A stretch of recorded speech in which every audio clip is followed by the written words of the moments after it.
is falling. So the water is subsiding. It's going back into its riverbanks, but it will take some time before we're out of that flood level. For that reason, a flash flood warning still in effect for all of Santa Cruz County due to all of this flooding we have here this morning. Here's the wider picture on Live Doppler 7. The good news, the storm is out of here. Here's the back edge just beginning to move through Gilroy right now. Thankfully, here are the Santa Cruz Mountains.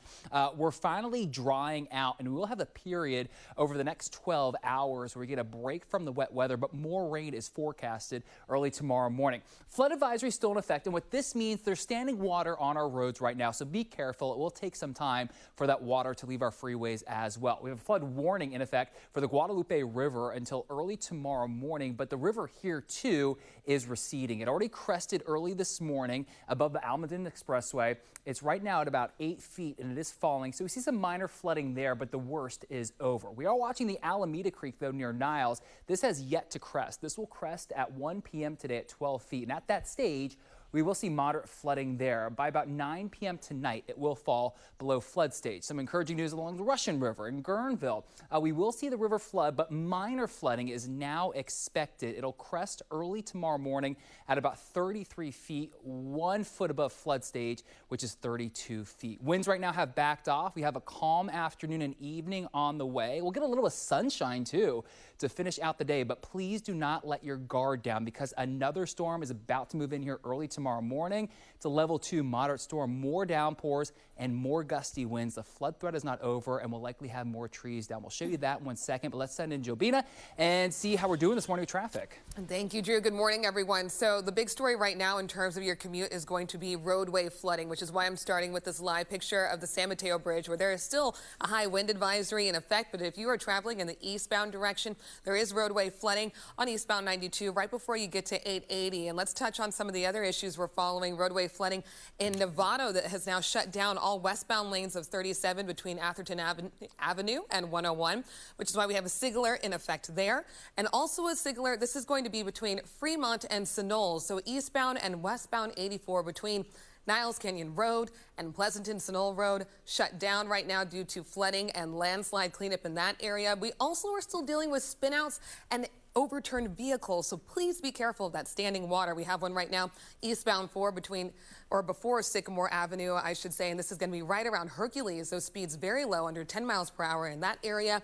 Also roadway flooding, it's going to be in San Francisco here on southbound 280 before Ocean Avenue. And then we'll wrap up here with an update on mass transit. Please expect delays if you are going to be riding BART today. They're telling you to add about an extra 20 minutes to your planned travel time, and that is because they're running trains at slower speeds due to this wet weather. Kumasi. Thanks, Jobina. There are several neighborhoods facing flooding threats this week. The Russian River in Guerneville is expected to crest sometime tomorrow morning. In Alameda County, residents in Niles Canyon and Sunol could be inundated by the Alameda Creek. In Milpitas, Coyote Creek poses a threat, and in Santa Cruz County, we've already seen flooding along the San Lorenzo River. Mobile alerts have been sent out to some people living in parts of the South Bay near the Guadalupe River. Minor flooding is forecasted for that river throughout the day, including on parts of the Almaden Expressway. We have crews spread out across these dangerous zones. We start with ABC7 News reporter Zach Fuentes in San Jose. Yeah, there was a water rescue here just a couple of hours ago, and it's the exact scenario that city leaders and nonprofits had been worried about most. The homeless living along waterways like Guadalupe River. We'll pan over right now and show you what the river's looking like. Like Drew said, it's receding, but as you can see, it is still pretty treacherous here. It's dropped a few feet from its peak earlier this morning, but the focus has been for the people who are living along here. We're going to show you some video showing you just how high the Guadalupe River had risen earlier today. This spot is not the only one that has officials most concerned. Valley Water had listed parts of the Penitencia Creek as potential flood hotspots, as well as Canoas Creek, and of course, right here at the Guadalupe River.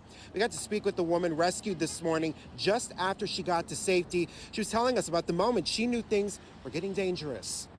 We heard the branches almost 3 hours ago, like trees starting to want to fall, and we were like, oh my God, and then we seen the water. It was super high.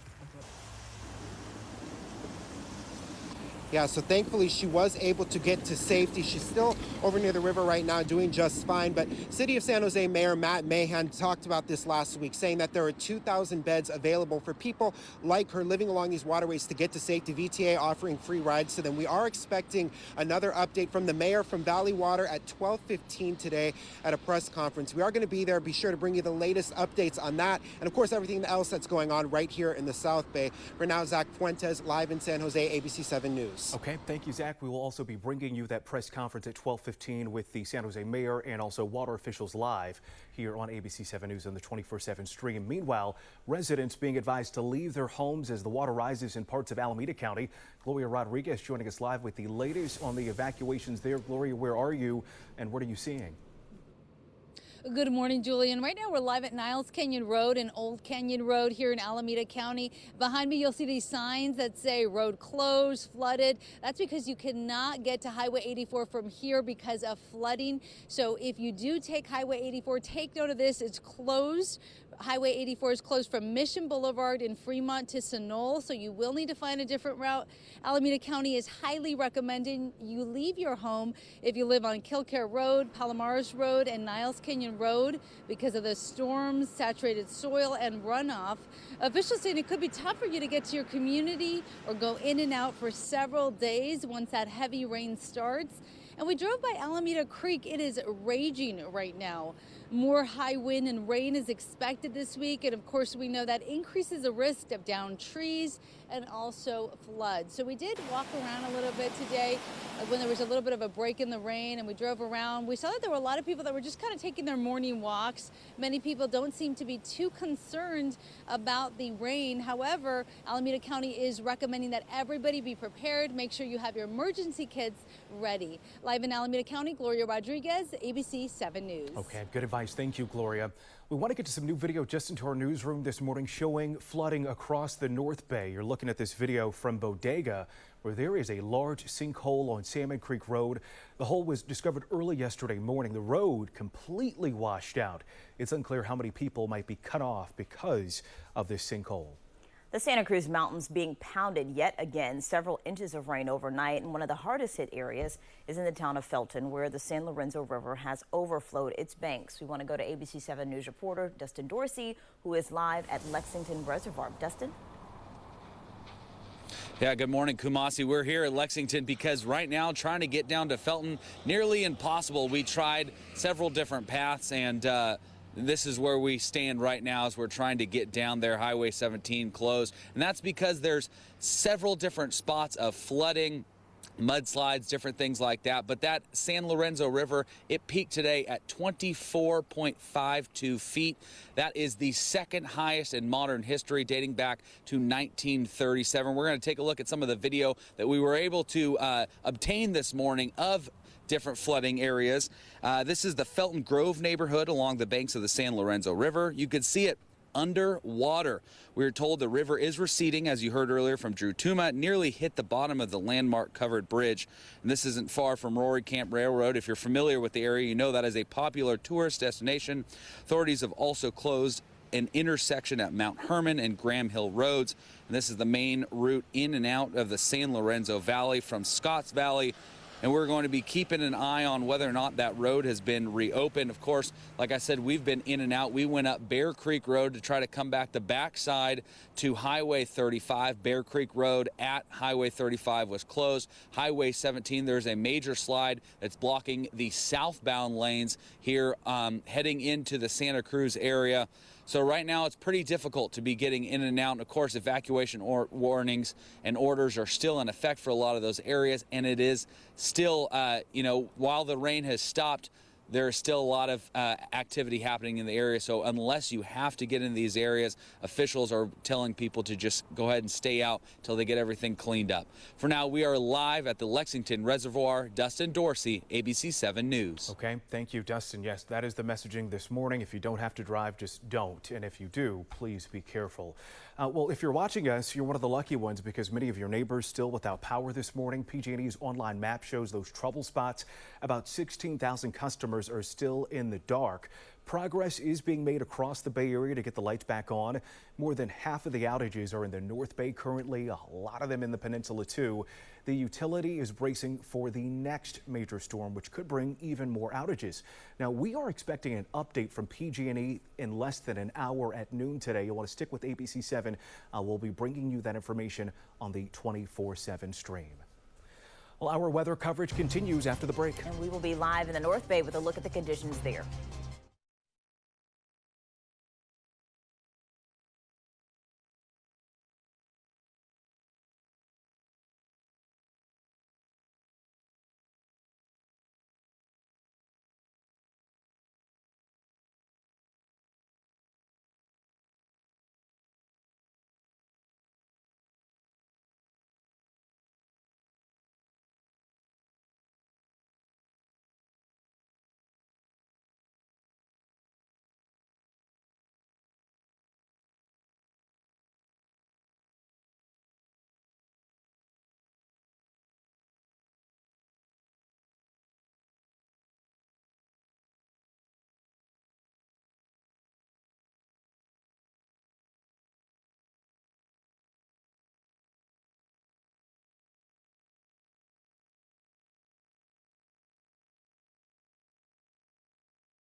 Welcome back, everyone. It's 11:13. Thankfully, everyone is okay after a massive tree fell on a home in San Bruno because of heavy rain and gusty winds. It happened along Pacific Heights Boulevard early this morning. ABC7 News reporter Lena Howland joining us live from the scene with what's going on there now. Lena? Well, it took crews about 3.5 hours to clean this mess up, and take a look right behind me here. You can see a lot of the progress that they made, chopping all of that tree up, leaving it in pieces as they went on to other emergencies here in the San Bruno area. Luckily, no one was hurt after this accident, and the home only took damage to the front of the garage. This was the scene shortly after a massive tree took a bit of a tumble onto a San Bruno house and SUV parked in an unfortunate spot. Well, my garden needs a little work, let's put it that way. Monty Bolt has lived on Pacific Heights Boulevard for 35 years and can't say she's ever seen anything like this before. Our landlord is really good about keeping all the trees trimmed. But yeah, this was really a surprise, and it does definitely take a chunk out of the yard. The giant tree in her front yard, which came with her home, fell towards her neighbor's property amid gusty winds and heavy rain early Sunday morning. Oh my God. It wasn't until Monday morning when tree service crews came to remove it. We didn't hear anything, but when we came out the next morning and our neighbors next door text us to say, you know, we've gone to our friends, you know, about the tree and everything. Everyone inside of that home walking away without a scratch. Bolt credits the way the houses on her street are designed for saving her neighbors. Nobody was hurt. You know, it only hit the front of their garage. So in these houses, all the bedrooms are in the back. So we were all safe for that respect. Local tree services say the ground is incredibly saturated right now, so roots aren't exactly holding. And with more rain and gusty winds expected throughout the week, Bolt worries which tree might be next. And this tree accident also cut out power to this side of the street, as well as to more than 500 neighbors across this area, according to the PG&E outage map. Also, according to that map, PG&E says power is not expected to be restored to this area until after 6 o'clock tomorrow morning. Live in San Bruno, Lena Howland, ABC 7 News. Thankfully, everyone's safe there. Thank you, Lena. Meanwhile, rescue teams have been really busy this morning in Sonoma County. ABC 7 News reporter Liz Kreutz continues our coverage live for us in Santa Rosa. Hey guys, yeah, it seems funny to say this right now, but the sun just came out and it's actually blinding here in Santa Rosa. But this relief is really a good luck charm for a lot of people here in Sonoma County who have been dealing with things like this. Take a look behind us here. We're at Slessor Road and River Road. This is flooding from overnight from the storms we got. You can see 2 cars here stuck, submerged in this water. And we have video from Santa Rosa Fire District. Actually, they sent us video showing earlier today they had to help rescue a person who was trapped in these cars. They got calls, they came here, they rescued them. Thankfully, everybody was able to get out of their cars safely, but it just shows you the situation they're dealing with here. And this road is on the way to Crema Winery, if you're familiar with the area. The Santa Rosa Fire District also had to rescue 4 people off an off-ramp of Shiloh and Highway 101 in Windsor this morning. They say there was a small mudslide off of River Road near Forestville. That's since been cleared up, but that's what they're dealing with here. Trees, down power lines, mudslides. That's what's going on right now, but really the focus has been on a lot of the flooding from rivers and streams, or small creeks and streams, I should say, on roadways, not yet the Russian River, though that's where all eyes are looking now as we await to see what happens later tonight as the river potentially crests. But back here live, you can see again on the side here of Slessor Road and River Road, these vineyards also submerged in water. So a lot of damage here to these vineyards. We're in the heart of wine country right now. Although it's sunny and nice, I'm sure the folks trapped in these cars here are wishing they perhaps had taken another way this morning. Right now, there's also reports of flooding in Petaluma. We did drive by some of those areas, and we are seeing that the water is receding in many of those areas. But again, there are isolated incidents there, and there are shelters set up around Sonoma County for people who have lost power or perhaps have been displaced because of flooding. But right now, focus is at Guerneville and the Russian River to see what happens tonight. The good news is the sun is out. There is a break in the rain, and it does look like there will be less flooding in Guerneville as previously expected. Live here in Sonoma County, Liz Kreutz, ABC 7 News. Okay, thank you so much for that live reporting, Liz. This is what we're talking about when we say just don't chance it, turn around, don't drown, so you don't get stuck in conditions like that. Yes, and I'm so glad they were able to get them out safely, because we know so often people aren't as fortunate. So exactly. Well, our weather coverage continues live after the break. And Drew Tuma has days of more rain in his AccuWeather forecast.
We are on Storm Watch Live. Doppler 7 showing you some encouraging news. You heard Liz Kreutz in the last couple minutes. We're seeing a little bit of sunshine out there. Our storm is exiting as we speak. You can see the back edge working through Modesto, through Gilroy. We're thankfully getting a break in the Santa Cruz Mountains where we've had that river flooding this morning. They got hit with more than 4 inches of rain this morning.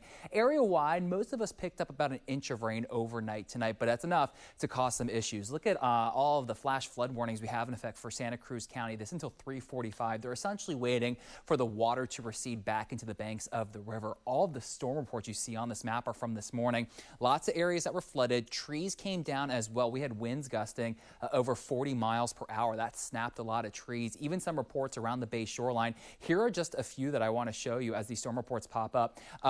In Dublin, roadway flooding about a foot deep there. Also in Santa Clara, a mudslide blocking all lanes and trees down. And these are the types of threats we're dealing with even with tomorrow's storm. More areas of flooding, even the potential for more mudslides. Outside we go, we are drying out in the South Bay. A live look at San Jose right now. We're getting a break in the rain for the rest of today. Don't be surprised if you do see some sunshine where you live to finish out the day, but don't let your guard down because more rain and wind returns early tomorrow morning. And we do have periods of rain each day through the weekend. Here's future weather. The rain is out of here this afternoon. We're left over with a mostly cloudy sky and a lot quieter this evening. Light winds and dry conditions. So for the rest of today, you could see a partly sunny sky. The rain and the wind is ending, upper 50s to lower 60s. But tonight, after midnight, our next storm will move in pretty quickly. On the exclusive ABC7 storm impact scale for Tuesday, it's a level 2 moderate storm with showers and downpours, keeping that flood threat elevated. We'll get some gusty winds, even the potential for a thunderstorm, and that will bring some trees down. A flood watch is still in effect for all of us because our next round of rain tomorrow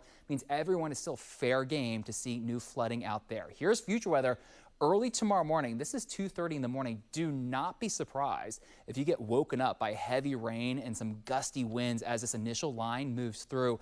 And then it's just scattered downpours throughout the morning and early afternoon. We'll have to watch where these downpours set up. If they linger a little bit longer in one area, we'll likely see some flooding issues. Rainfall estimates, again across the board, most areas seeing a half of an inch to an inch. But again, this is enough rain now to create problems on our already saturated land. Winds will be an issue as well tomorrow morning. Here are the wind gusts at 5 a.m. We're gusting 30, if not 50 miles per hour. So likely more trees are going to come down. A winter storm warning in effect until 4 p.m. tomorrow. Our highest peaks will see about 2 to 4 feet of snow and some very gusty winds. Here's the AccuWeather 7-day forecast. We're drying out today, but again tomorrow morning, downpours and gusty winds. And through the rest of the forecast, we have on and off showers through the upcoming weekend. We'll be right back.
Welcome back, everyone. One thing we are seeing a lot of these days is flooded out parking lots. Yeah, we got some video of one in Petaluma from overnight. This is at the Addison Ranch apartment on Marina Drive. As you can see, the water is a couple of feet deep at least. It doesn't appear to be damaging any vehicles at this time, but it's likely making it very difficult for people to get to those cars there. We'll take a short break. We'll be right back with our live team coverage.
From ABC7, this is Midday Live. Welcome back. Our live team coverage of the flooding hitting our area this morning continues right now. Yes, we will be on through the noon hour today with updates on the storm from PG&E, San Jose, and the Department of Water Resources. We're going to start this half hour with ABC7 News meteorologist Drew Tuma for the very latest on the conditions. Drew? Yeah, hi. We're still on storm watch. The end of our storm has moved through. Here you can see the tail end working through Gilroy right now. The big story is the Santa Cruz Mountains are getting a reprieve this afternoon and evening from the rain. They got soaked earlier today, causing all those problems on the San Lorenzo River. It is falling very fast. That's good news. You want that water to go back into the banks and recede pretty quickly. That's what we're seeing right now. The river is down to 19.6 feet and falling. It will go below flood stage later on this evening. As we head south along the river, in the past hour, this location in Santa Cruz along the river has fallen 2 feet. So that's how fast this river is falling. It's currently at 21.1 feet. And again, the river is falling and it will go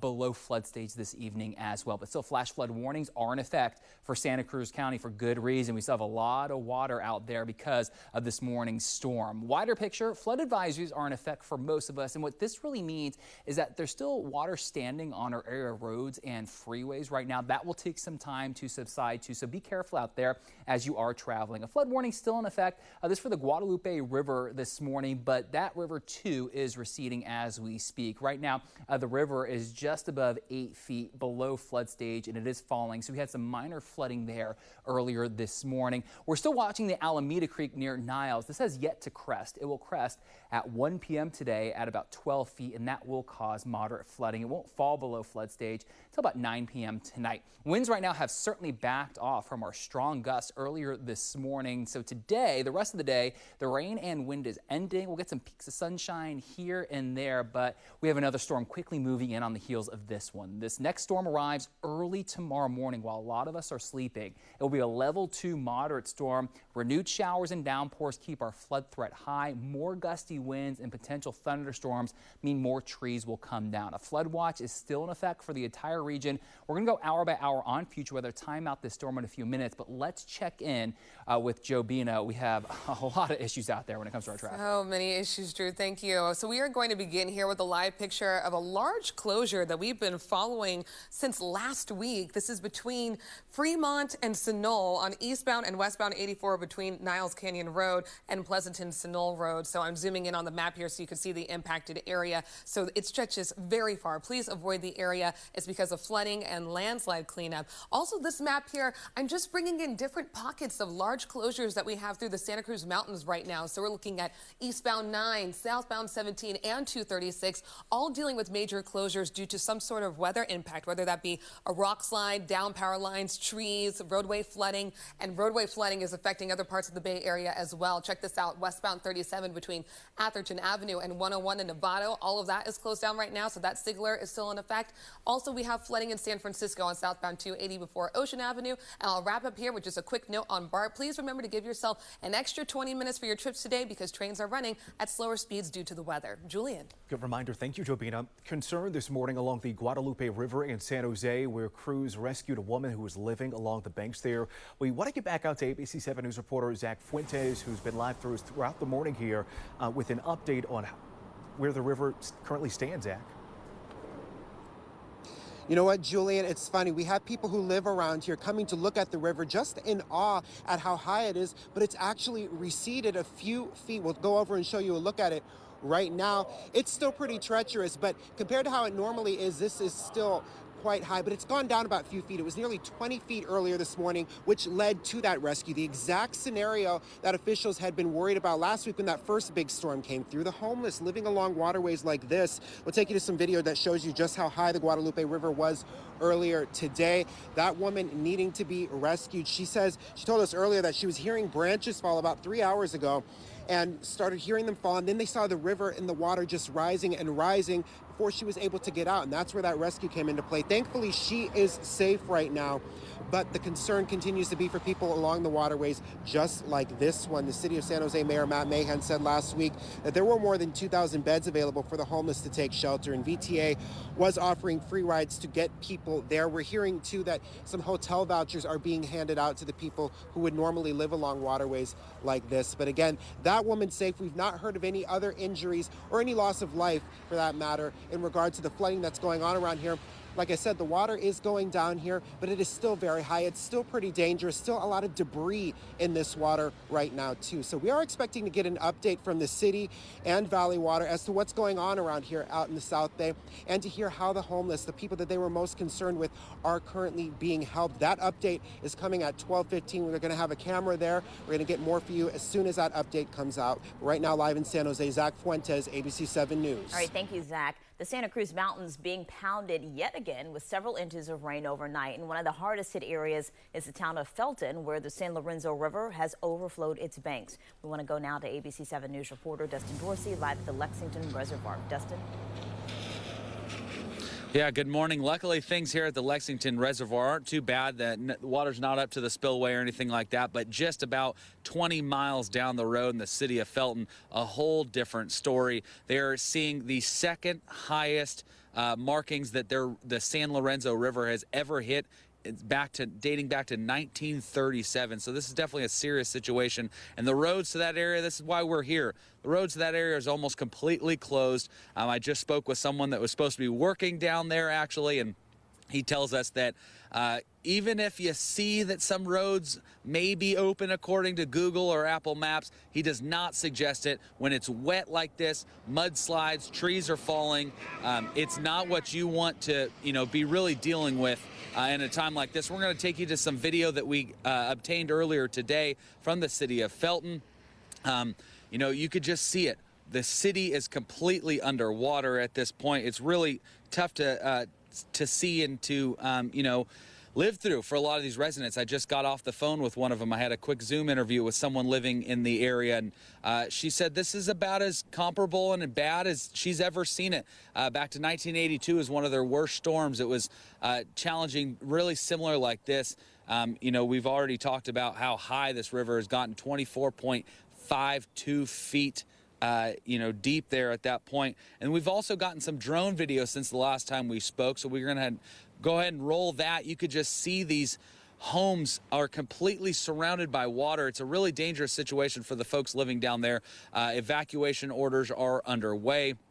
And, county Caltrans officials telling everybody to, if you haven't gotten out at this point, you reach out to them. But hopefully you were able to get out of that area if you live in that area, and hopefully you're not planning on going down there, because anytime soon Highway 17 is closed to a major slide, the southbound lanes. It's just a really difficult situation right now, as we understood, the storm was going to be a strong one, and this is the effects that we're seeing in the aftermath. We're going to have much more on this tonight at 4, 5, and 6 on ABC7 News. For now, we'll toss it live back to the studio at the Lexington Reservoir. Dustin Dorsey, ABC7 News. Okay, thank you so much for that live report there, Dustin. Want to pass along a quick note. We just got word from the San Jose Airport that parking lot 2 is closed there because of flooding. So you can see the effects being felt far and wide across the South Bay. We want to give you an update on the latest power outage situation. We'll pull up the PG&E online power outage map here, where you can see some of the trouble spots. The green, those are some of the lighter outages. Those kind of orange squares that you see, that's where some of the wider outages are currently. We do know progress is being made across the Bay Area to get the lights back on. More than half the outages right now in the North Bay and the peninsula. The utility, of course, bracing for the next major storm that Drew's been telling us about, which could bring even more outages. We are expecting an update from PG&E in half an hour at noon today. You want to stick with us here on ABC7 News. We'll bring you that information live on air and on the 24/7 stream. Also want to get to some new video this morning of a rock slide in the Santa Cruz Mountains. This one happening along Bear Creek Road near Highway 35 overnight. You can see signs have been put up to warn those drivers, so please do pay attention to those warnings. There's also a rock slide in the North Bay this morning. We want to look at this right now. It's in Geyserville. It happened on Pine Flat Road, and you can see this large boulder and several other smaller rocks blocking the roadway. Now we're going to the East Bay, and an urgent landslide threatening homes in Richmond. Crews were able to stabilize it yesterday, but an evacuation order is still in effect until further notice. A crack was discovered in the hillside in the Seacliff neighborhood early last week. 15 homes had to be evacuated. The slide area was secured with tarps to prevent further damage, but then those tarps blew off last night with the high winds. Crews have now resecured them with sandbags. The White House approved Governor Newsom's request to declare a federal emergency in California due to the floods and storms we're dealing with. Now, this will allow the state to get more federal funding and resources. This includes Napa, San Mateo, Santa Clara, Sonoma, and Santa Cruz counties. The request comes the same day as storms battered the Sacramento area. Some powerful winds were as strong as 70 miles an hour. Residents in Wilton who live along the Cosumnes River, they're being urged to evacuate immediately in anticipation of the river flooding over. The same area was slammed by last weekend's atmospheric river, which led to multiple levee failures. At one point, more than 300,000 customers were without power in Sacramento County. And while you're on the go this week, we are giving you important alerts to your phone, just like this one we showed you a moment ago through the ABC7 News app. Hour-by-hour updates, meteorologists giving you the latest forecast down to your neighborhood. Download the app now and enable those push alert notifications. Where our weather coverage continues after the short break. We'll be live in the North Bay with a look at the conditions there.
Welcome back, everyone. Some people living in Alameda County have been told to leave their homes because of the threat of flooding today. Gloria Rodriguez is joining us live with the latest there. Hi, Gloria.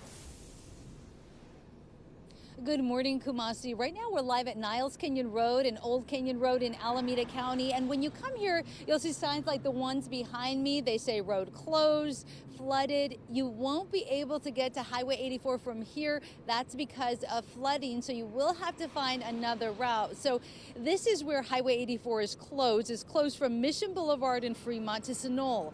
Alameda County is highly recommending that you leave your home if you live on Kilcare Road, Palomares Road, and Niles Canyon Road because of the storms, saturated soil, and runoff. Officials are saying it could be tough for you to get to your community or even go in and out for several days once that heavy rain starts. And we drove by Alameda Creek today. It is raging right now. More high wind and rain is expected this week, and we know that increases the risk of downed trees and floods. And there's a break in the rain right now. We've been talking to people who are going around on their morning walks. Not too many people we talked to seem concerned about the storms, but Alameda County is recommending that you have your emergency kits prepared. Live in Alameda County, Gloria Rodriguez, ABC7 News. Thank you, Gloria. Now look at this video. It's new and it's flooding across the North Bay. In Bodega, there is a large sinkhole on Salmon Creek Road. The hole was discovered early this morning. That road is completely washed out, and it's not clear how many people might be cut off because of this. Flood rescue operations have been ongoing in Sonoma County. We want to get back to ABC7 News anchor Liz Kreutz, continuing our coverage from Santa Rosa. Hey, I'm Liz Kreutz here in Sonoma County right now, just outside of Santa Rosa on Slessor Road and River Road, where you can see this flooding here. This road, this is on the way to Crema Winery. 2 cars stuck in the water here from this flooding from the storms overnight. Santa Rosa Fire District sent us video of a person having to be rescued by first responders this morning from the car, the Mercedes here, submerged in the water. Thankfully, folks were able to get out and get to dry land safely. But this is really what's happening in Sonoma County this morning. Isolated flooding really on roadways from streams and creeks All eyes, though, going to the Russian River, where in Guerneville there are areas flooded already, the low-lying areas around the river. Tonight, the river, or early tomorrow morning, expected to crest. Thankfully, it's not expected to crest as high as previously reported, so officials aren't expecting massive flooding, but still that is a concern. Now, in other parts of Sonoma County, there's also issues of flooding, road closures around Petaluma. Some of them we were able to drive by and see that the water has already receded, but folks should be cautious driving there. And there are shelters set up around Sonoma County as well for people who have been displaced because of either power outages or flooding. Here in Sonoma County, Liz Kreutz, ABC7 News. We've been getting some incredible video into the newsroom like what Liz just showed us, but also a tree going into a house. Yeah, after the break, we're going to take you to San Bruno and look at the damage.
I want to show you this new video just into our newsroom, and it shows just how powerful this storm is. Look at this landslide. This is along Highway 17 in Santa Cruz County, and it's pretty bad. So that means there is no access to the Santa Cruz Mountains right now. Now, Jobina's been telling us this for about a few hours. The route to get there is cut off. Drivers are being warned to avoid the area altogether as roads flood, and more rain is expected to come later today. Pretty tough going overnight in Martinez. Authorities closed a section of Arthur Road at Pacheco Boulevard around 4 this morning. All of this obviously due to the flooding you see here in the video. Water appeared to be 2 to 3 feet deep in some spots. Now, Pacheco is a pretty popular route for commuters trying to get to 680 or trying to make their way to downtown Martinez. We've also spotted a section of Waterfront Road underwater. Cleanup is underway in San Bruno after a huge tree fell on a house. Look at this video. Heavy rain and gusty winds toppled this tree. It's along Pacific Heights Boulevard on Sunday. It fell toward a neighboring home, crushing an SUV and damaging the garage. When you look at this, it's amazing to think that nobody got hurt. The tree fall cut power to about 500 people in that area, and PG&E is expecting power to be restored around 6 o'clock tomorrow morning. The rain has been on and off in Pacifica and Montera. Officials and others continue to respond to some downed trees and also car accidents there. Parts of the area have had unreliable power for the last several days. Our ABC7 crew was there as the top of a light pole was not only sparking, look at this, but had a small flame too. Fire and PG&E crews were able to get that flame out, but there is still work to be done on that line. Comcast has been out, cellular service has been out really for 4 days, and that's a big concern for folks here on the coast, particularly because there's no cell service. So if your internet is out, basically you're sick, you can't call ambulances or get help. It's a big problem. Comcast tells us its technicians are working with PG&E and also local agencies to inspect and repair the damage from this record-setting winter storm. Some people in Castro Valley are waiting for crews to clear debris from a giant eucalyptus tree. The tree fell onto a home on Sandy Road late Saturday, pinning a man underneath. Firefighters spent almost an hour trying to rescue him. His wife and 4 children were able to get out safely. You know, if he hadn't been on the couch right where he was, or if the whole family had been there, it could have been a lot worse. So we're hearing the tree fell through the house and onto the street, bringing down some power lines with it. PG&E says they can get the power back on once the street is cleared. They're hoping to have that done at some point this morning. Residents say they have complained to the city about that massive tree that runs along a creek behind their homes, and that the threat of them falling was also a big concern there. We'll take a short break. We'll be right back with meteorologist Drew Tuma's AccuWeather forecast.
Show you this new video just into our newsroom. It shows you the Browns Valley Road Bridge that is washed out in Santa Cruz County. You can see the damage that water has done to that neighborhood.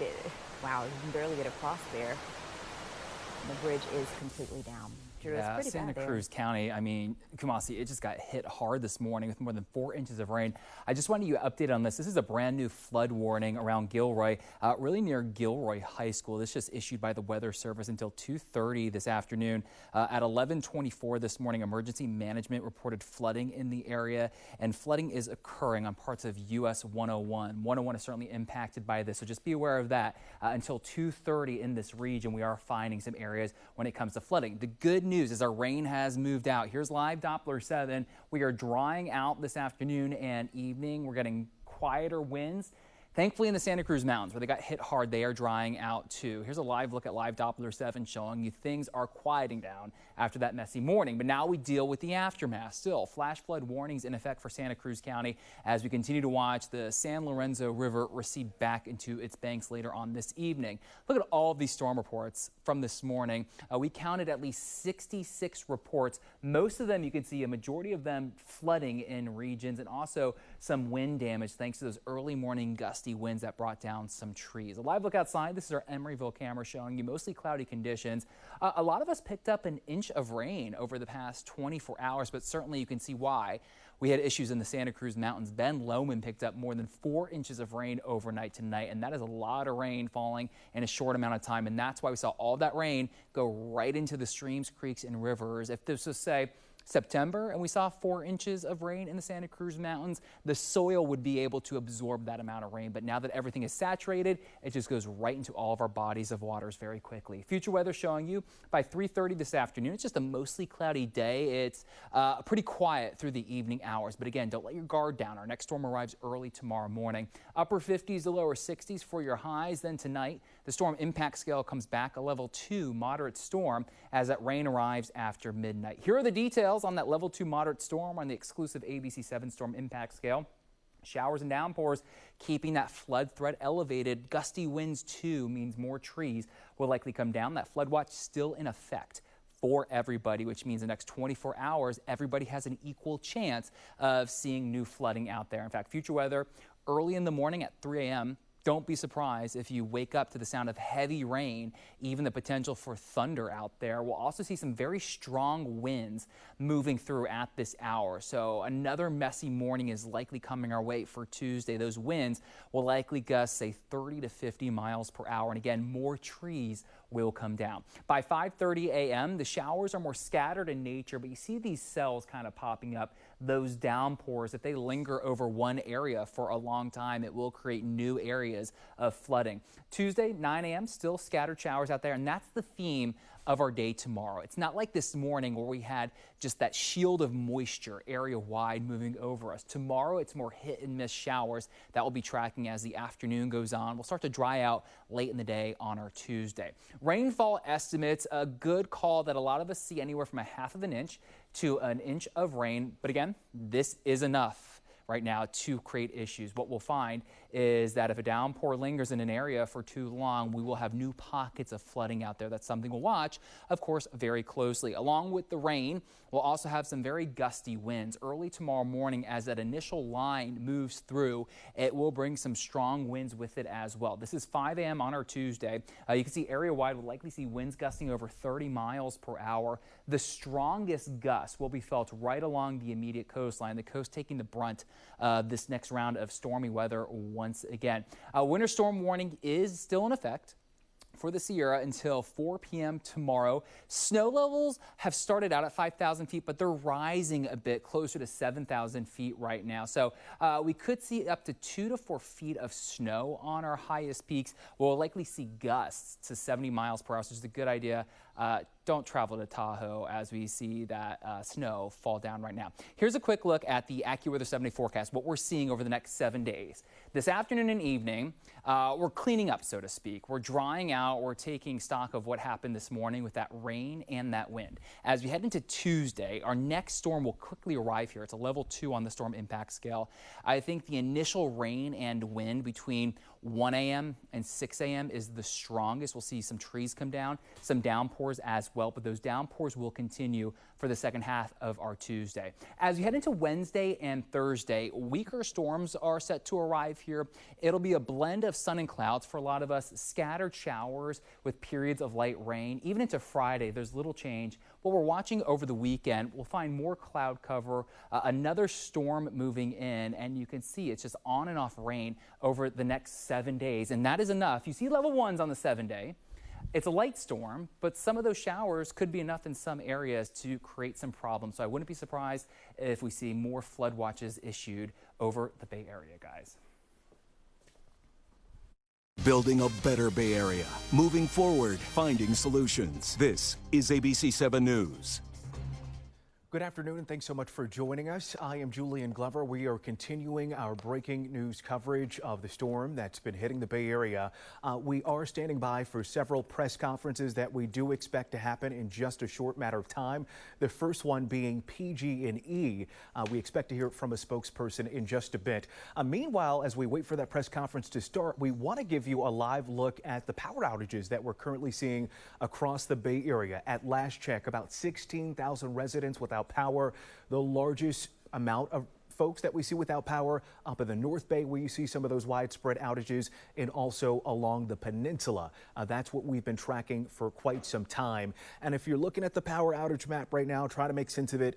Green, those dots that we see on the map, that's actually some good news right there, because that's where we see the lightest outages. We were seeing some orange squares on the map at one point, and that is where we generally see power outages in the thousands. We aren't seeing any of those red triangles, which is a really bad sign, where we're seeing upwards of 5,000 customers without power. But again, at last check, 16,000 customers across the Bay Area without power. I was just looking at the PG&E Twitter account, and they were informing everyone that they've been working around the clock for several days, upwards of a week at this point, making sure that their crews were strategically stationed across the Bay Area to make sure that they could attack these power outages as quickly as possible, making sure that they were knocking down those downed trees so their crews could get to where they needed to be to restore power. We want to get to some of the incredible video that's been coming into the newsroom this hour. Thankfully, everyone is okay after a massive tree fell down on a home in San Bruno, all because of the heavy rain and gusty winds we've been experiencing. It happened along Pacific Heights Boulevard early this morning. ABC7 News reporter Lena Howland was there on the scene. This was the scene shortly after a massive tree took a bit of a tumble onto a San Bruno house and SUV parked in an unfortunate spot. Well, my garden needs a little work, let's put it that way. Monty Bolt has lived on Pacific Heights Boulevard for 35 years and can't say she's ever seen anything like this before. Our landlord is really good about keeping all the trees trimmed. But yeah, this was really a surprise, and it does definitely take a chunk out of the yard. The giant tree in her front yard, which came with her home, fell towards her neighbor's property amid gusty winds and heavy rain early Sunday morning. Oh my God. It wasn't until Monday morning when tree service crews came to remove it. We didn't hear anything, but when we came out the next morning and our neighbors next door text us to say, you know, we've gone to our friends, you know, about the tree and everything. Everyone inside of that home walking away without a scratch. Bolt credits the way the houses on her street are designed for saving her neighbors. Nobody was hurt. You know, it only hit the front of their garage. So in these houses, all the bedrooms are in the back. So we were all safe for that respect. Local tree services say the ground is incredibly saturated right now, so roots aren't exactly holding.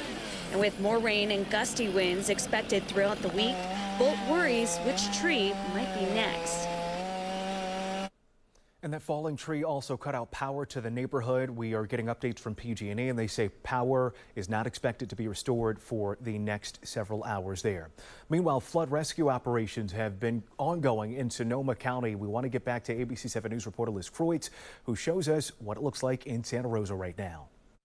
Hey, I'm Liz Kreutz here in Sonoma County right now, just outside of Santa Rosa on Slusser Road and River Road, where you can see this flooding here. This road, this is on the way to Crema Winery. 2 cars stuck in the water here from this flooding from the storms overnight. Santa Rosa Fire District sent us video of a person having to be rescued by first responders this morning from the car, the Mercedes here, submerged in the water. Thankfully, folks were able to get out and get to dry land safely. But this is really what's happening in Sonoma County this morning. Isolated flooding really on roadways from streams and creeks.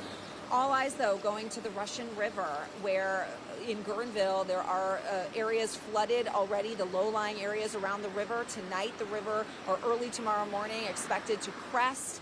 Thankfully, it's not expected to crest as high as previously reported, so officials aren't expecting massive flooding, but still that is a concern. Now, in other parts of Sonoma County, there's also issues of flooding, road closures around Petaluma. Some of them we were able to drive by and see that the water has already receded, but folks should be cautious driving there. And there are shelters set up around Sonoma County as well for people who have been displaced because of either power outages or flooding.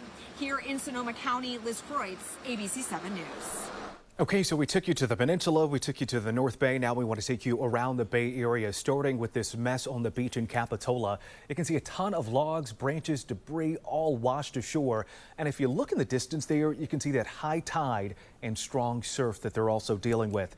Down in San Jose, where we're expecting a press conference from the mayor in just about 10 minutes, the concern is all about the rising water at the Guadalupe River. Exact same scenario the city leaders and local nonprofits have been worried about. The high water levels are putting homeless people, the unhoused folks down there, at increased risk. Some people have already had to be rescued at this point. And some people are being advised to leave their homes as the water rises in parts of Alameda County in the East Bay. State Route 84 is closed from Mission Boulevard to Fremont to Sunol, all because of the flooding concerns. Alameda County is highly recommending you leave your home if you live on Kilcray Road, Palmarez Road, and Niles Canyon Road. Because of the storms, saturated soil and runoff in Alameda Creek is causing those water levels to go quite high. Now we want to get to that press conference right now where we expect to get an update from PG&E officials. Effort to this historic series of storms in our service area. In a moment, you'll hear from Adam Wright, PG&E Executive Vice President and Operations and Chief Operating Officer. We will also have Ron Richardson. Ron is our Vice President, North Coast Region, and he'll provide an update on how we're responding regionally to various unique challenges. And PG&E meteorologist Ted Schlepfer is joining us to share more about this powerful storm series and the conditions in the coming days. In addition, we'll continue to provide updates on pge.com and on our social media channels. I'll now turn it over to Adam Wright. Thank you, David. And good afternoon, everyone. Thank you for being with us. This series of storms has significantly impacted the lives of many across California. I want to start by saying thank you to our co-workers at PG&E who have been working nonstop since before New Year's Eve to prepare for and respond to this series of storms. They are battling these conditions even as their homes and hometowns are affected. I also want to say thank you to all the first responders who are working under these same incredibly difficult conditions right now. I appreciate everyone's resolve and tenacity. At PG&E, we understand how important electricity is to your homes and businesses, especially in the winter months, and we will continue working tirelessly to get your power back on. As we respond to this severe and historic series of storms, I want you to know that we will continue to put safety first. We will not take any shortcuts when working to restore service, and the safety of our coworkers and communities will always be paramount. Now, this may mean that in some cases it would take longer to restore service, but we will work as quickly as safety allows. To give you a snapshot of the situation at this hour, we are currently experiencing the third major storm system in the past 10 days.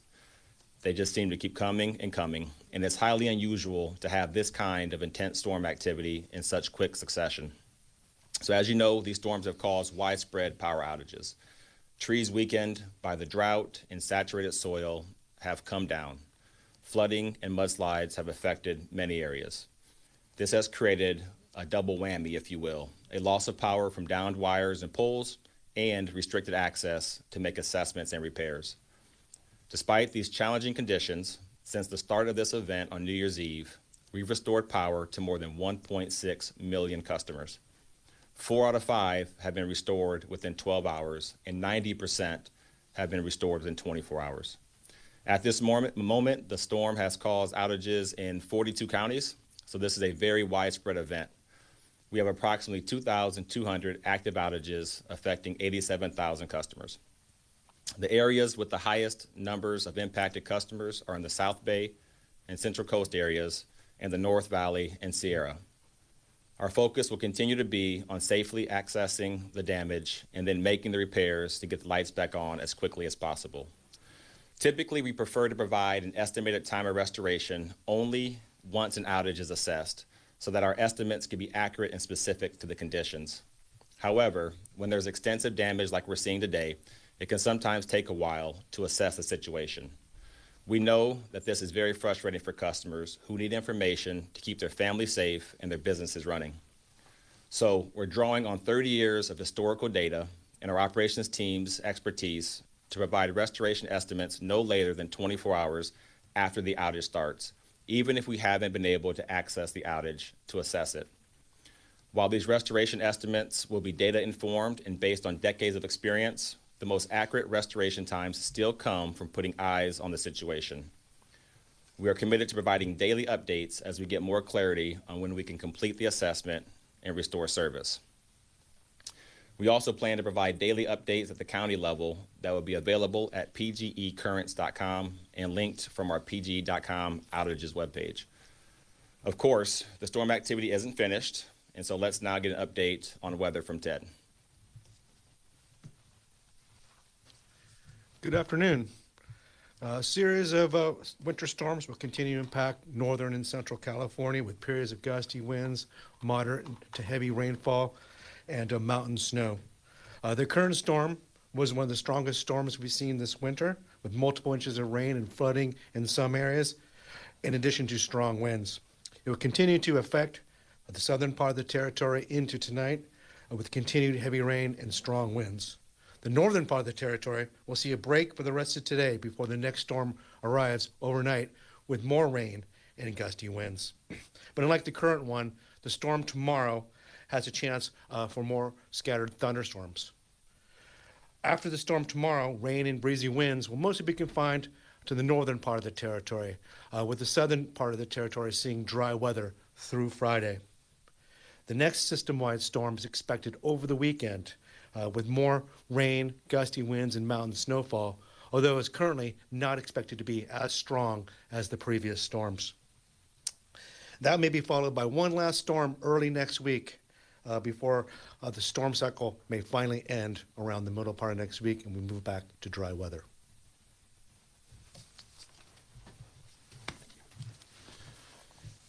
Thanks, Ted.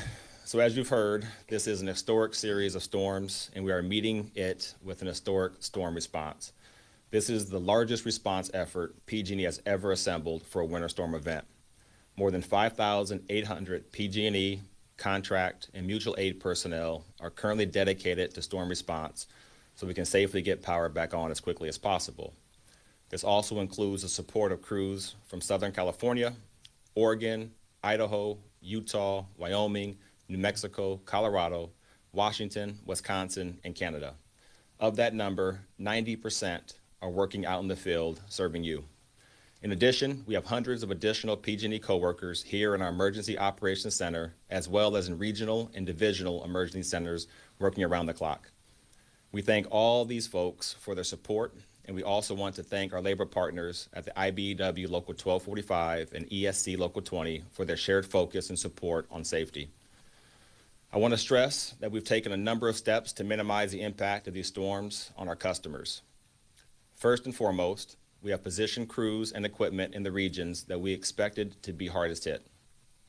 We have set up base camps in Mendocino County and Santa Cruz County to house hundreds of field personnel, including contractors and camp support staff.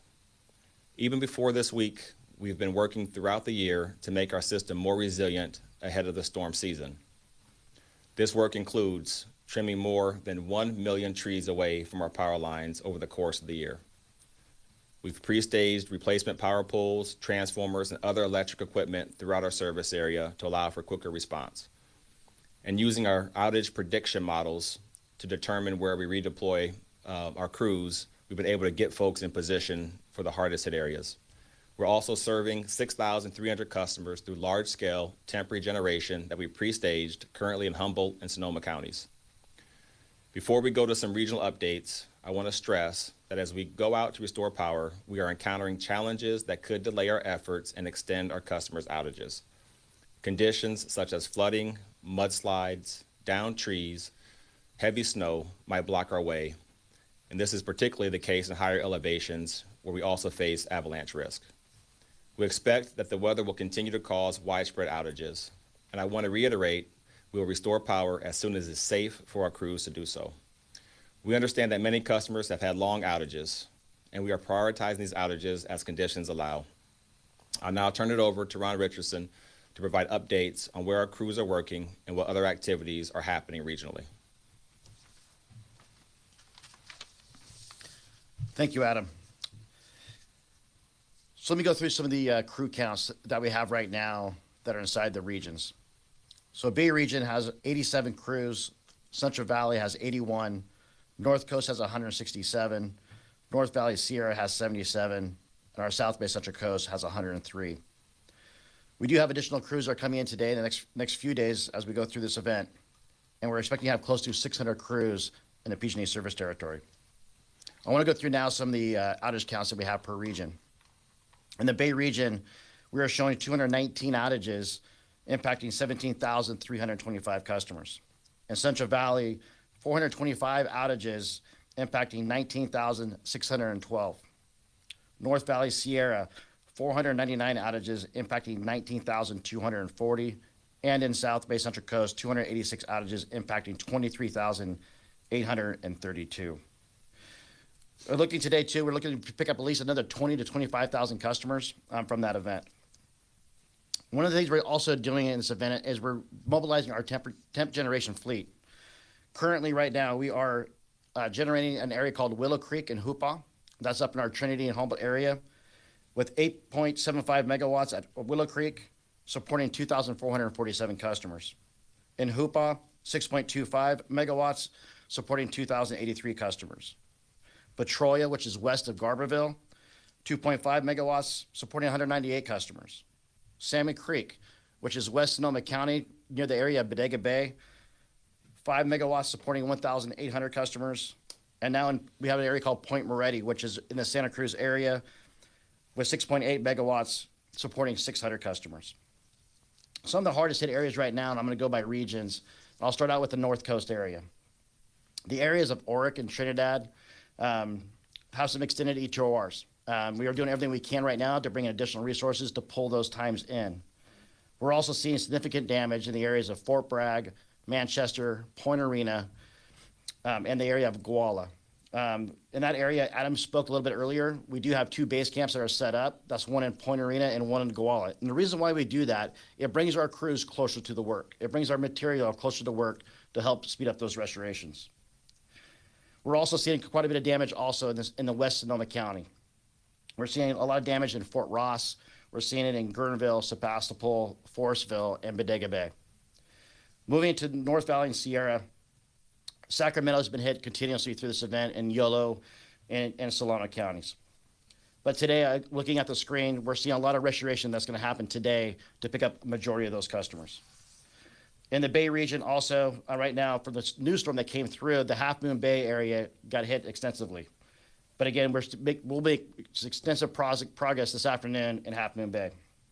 And then moving down to South Bay and Central Coast, from last night's impacts, we've seen a lot of impacts in the Santa Cruz, Monterey, Templeton, and also San Luis Obispo. We will see delays in these areas due to the severe weather that's coming through right now. And once that weather does pass, our crews and our assessment teams are ready to respond. In Central Valley, another area like Sacramento, Stockton. Stockton got, again, a hit last night. But talked to the local IC in that area. They do feel very confident to make significant restoration efforts this afternoon. Thanks, Ron. Appreciate that. All right, let me close with our customer communication and support efforts. Remember, customers can view real-time outage information at www.pge.com/outage. This site has support in 16 different languages. To support customers in areas experiencing extended outages, we are completing the following things. We're providing nearly 2,000 go bags with water, snacks, a battery pack for charging devices, and blankets at warming centers in El Dorado, Humboldt, San Mateo, Sonoma, and Yolo counties. Our community-based partners are also prepared to support customers in need. The California Foundation for Independent Living Centers offers support for older adults and people with disabilities through the Disability Disaster Access and Resources Program. And the California Network of 211 can connect customers to resources in their local areas. With that, thank you, and please stay safe and we will continue to keep you updated on our efforts and will not stop working until every We've customer been listening in live to a press conference from PG&E giving us an update on their power restoration efforts across the Bay Area and truly across the state of California. Those power officials there calling their response to the wave of storms we've been dealing with the largest response effort for a winter storm event ever. They said since New Year's Eve, they've restored power to 1.6 million customers across the state. And as we look at the current power outage map here across the Bay Area, those numbers are fewer than 16,000. In Solano County, we're getting word that there is a power outage of about 4,000 customers in the Fairfield area. And we just heard from those PG&E power officials that they have 87 crews staged across the Bay Area, currently trying to knock out about 217 outages.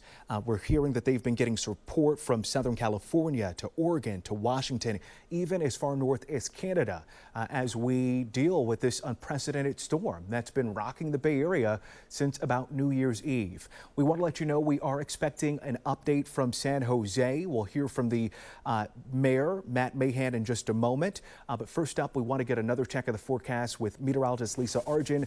Lisa, this is the calm that we're dealing with right now. But again, we've been telling folks not to let their guards down.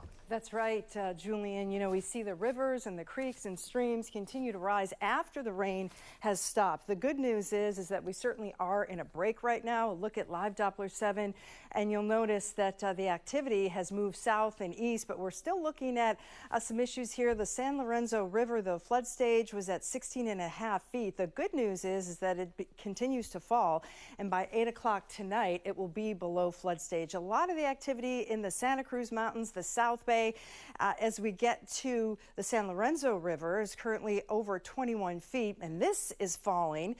But the one we're watching, Alameda Creek near Niles, flood stage 9 feet, and it still continues to rise to about 12 feet. So it's going to take several hours for this to subside and recede, and that is exactly what we're going to get through this afternoon with the Santa Cruz Mountains around Boulder Creek, where we're still looking at a lot of the flood warnings until 3:45. So another couple hours until things will really begin to improve, and thank goodness we're not seeing a lot of that rain come down now. These all important breaks in between the storms, because as you know, we are certainly looking at more wet weather as we go through the next several days, particularly tonight. So the flood advisory until 2:45 for the highlighted areas here, but for the South Bay here and the Santa Cruz Mountains, another couple of hours. Down through Gilroy, almost 2 inches of rain around San Martin. So really big totals, and a lot of these areas not able to absorb that with the soils so saturated, just running off here until 2:30. Looking at the flooding there, the winds are light, and really some of the pavement is dry out there, so it's good so you can get out there and clean out the drains, some of that debris. Temperatures are mild. We've been looking at rain in the Sierra Nevada, but we are looking at lower snow levels as we get into the later part of the day. Upper 50s to near 60. Still looking at our level 2 moderate system as we get into more heavy downpours tomorrow. Starting tonight after the midnight hour, we're looking at gusty winds. The National Weather Service just issued another wind advisory that is going to take us through the overnight hours for the entire Bay Area from 10 o'clock tonight until 4 p.m. tomorrow. Those southwest winds 15 to 30 miles an hour, the gusts 45 to 60. It keeps coming, I know. And looking at the possibility of more issues out there with the power and the flooding, but at least we're getting a little bit of a break today. And then we're going to have to talk about what's to come, which is going to be more wet weather. There's a look at the overnight hours, and then you can see the on and off downpours, Julian, throughout the early morning hours in the afternoon tomorrow. Okay, thanks so much, Lisa. Now we want to get folks to this press conference there in San Jose. The new mayor of San Jose, Mayor Matt Mahan. Melanie Richardson, the assistant CEO of Valley Water, and Teresa Alvarado, vice president of PG&E.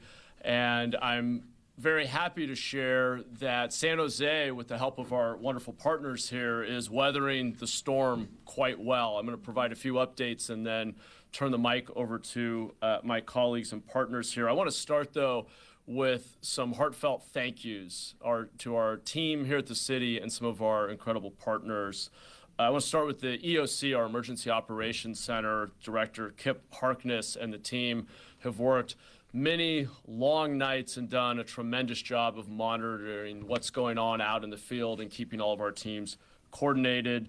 I want to thank our partners at PG&E who've done a great job of keeping the lights on, and Valley Water, who just have to say we've learned so much about how to better coordinate and collaborate with our partners at Valley Water, and it's been a real bright spot of this emergency response effort. And you'll hear from both PG&E and Valley Water in a moment. Back to city staff, I want to thank our PRNS, our Parks and Rec team, Housing Department, and our neighborhood CERT teams who've been out there doing tremendous outreach both in our waterways to make sure that our unhoused residents living along the waterways are aware of the risks and our emergency evacuation order and where they can go to get dry and get food and be sheltered, and I'll come back to that in a moment. They've also done, and I was out with them yesterday, doing outreach along potential flooding hotspots where we focused on making sure residents are aware of the risk and that we're providing them with information about how to stay safe, including where to get sandbags and other precautions that they can take. And then I'll just also quickly thank Department of Transportation, Public Works. We've had field teams out monitoring situations in real time, reporting back to our EOC. Police Department did a great job of going along all of our waterways with the loudspeaker to make sure everybody was aware of what's going on. And fire initiated two quite heroic rescues, actually pulling people out of the Guadalupe River over the last few days. Beyond that, our city proclaimed state of emergency and evacuation order along the waterways is still in effect. That's really important. Water levels are high, water's moving very quickly, and we will likely see rain in the days ahead. So that remains in effect. We will continue to work with our regional and local partners to deploy outreach teams and make sure we're helping people transition into our overnight warming locations. Just on that, we continue to have Roosevelt Community Center, Seven Trees Community Center, and the West Valley Branch Library open.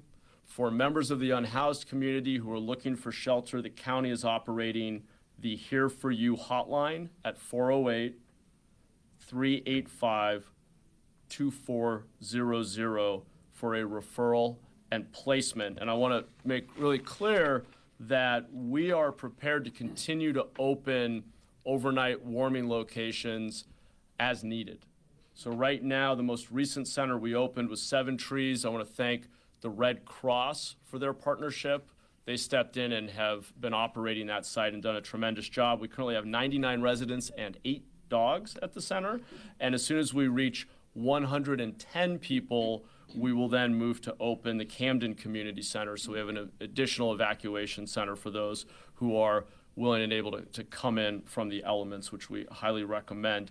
Residents can find storm and safety tips on the city's website. Stay tuned to social media, and we always encourage residents to sign up for alerts via alertscc.org. I'll come back at the end to manage questions and offer a few comments in Spanish, but with that, I want to turn it over to our Assistant City Manager, Lee Wilcox, to provide an operational update for everyone. Thanks, Lee.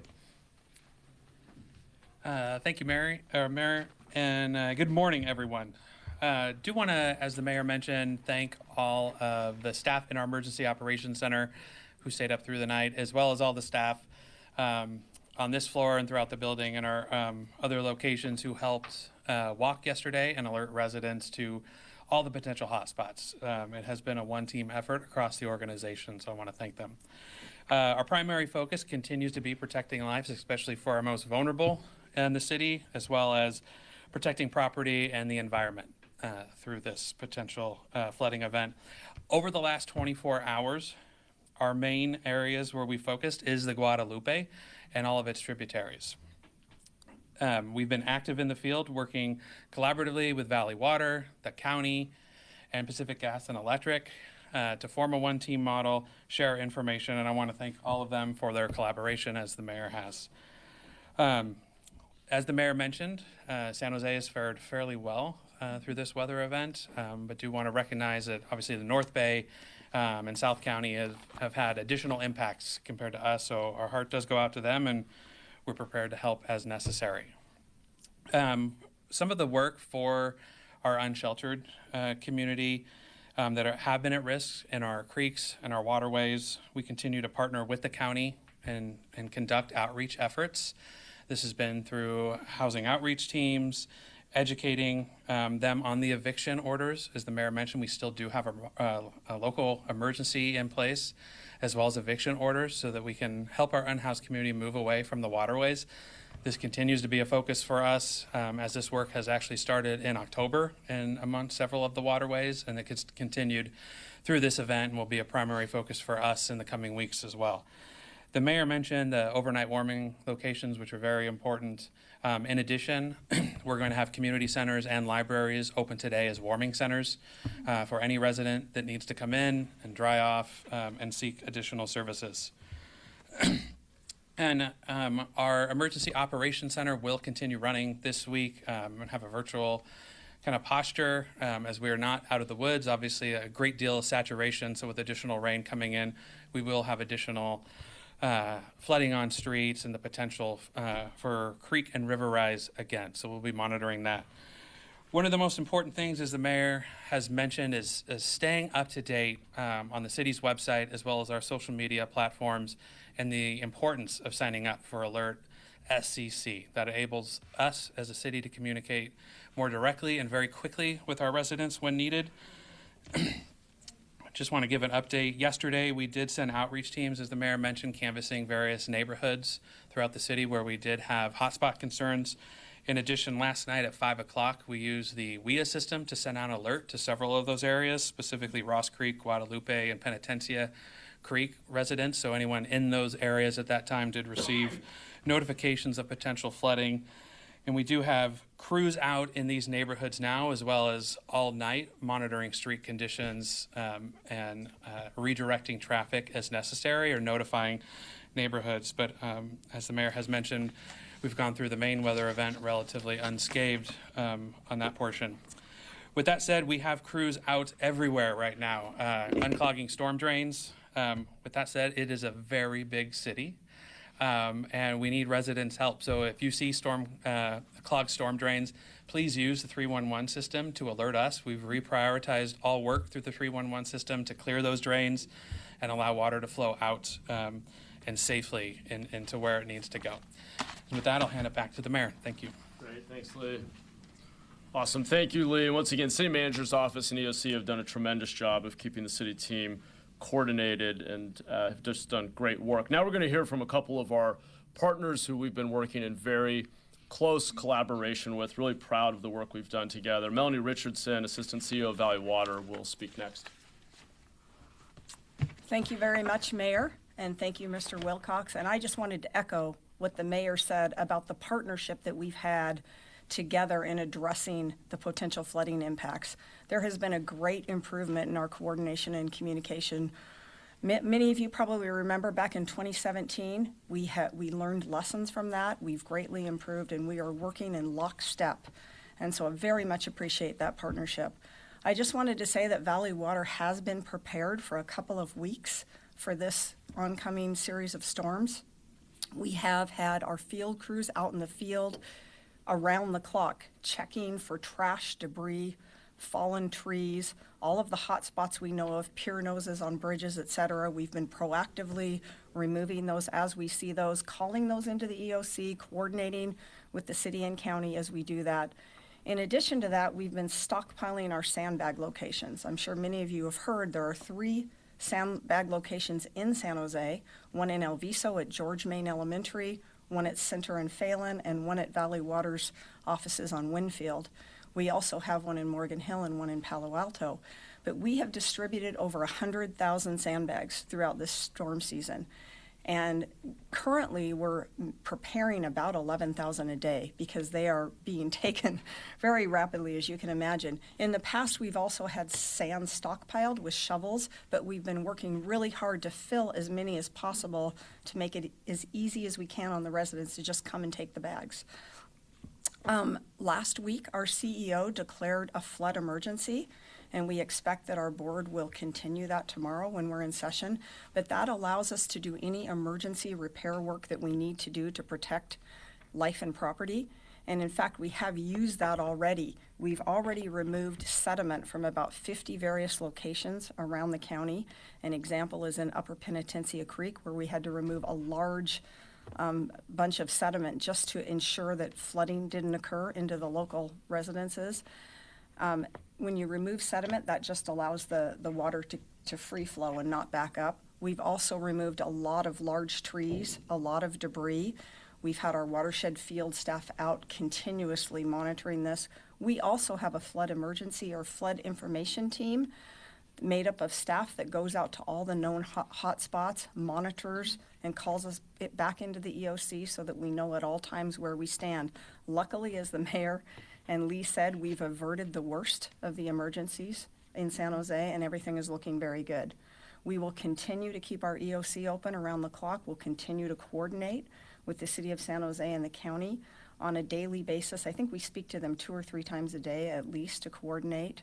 And we will continue to keep our sandbags full and keep as much debris out of the creeks as necessary. Thank you. Great, thanks, Melanie. 100,000 sandbags, that's impressive, awesome. Thank you so much. And next, I want to welcome Teresa Alvarado, who's been a great partner with PG&E. They obviously have a lot of territory to cover, but we appreciate how communicative Teresa and her team have been. Thank you so much, Mayor. Really appreciate you convening us as partners here. Want to thank the city staff for all the work that you're doing every day, and to Valley Water for the incredible data that you're providing to us as well. It's really an important tool, and as someone whose home had flood damage in 2017, we really appreciate the sandbags, which we stocked up on as well. Again, I'm Teresa Alvarado. I am the Vice President for the South Bay and Central Coast region for PG&E.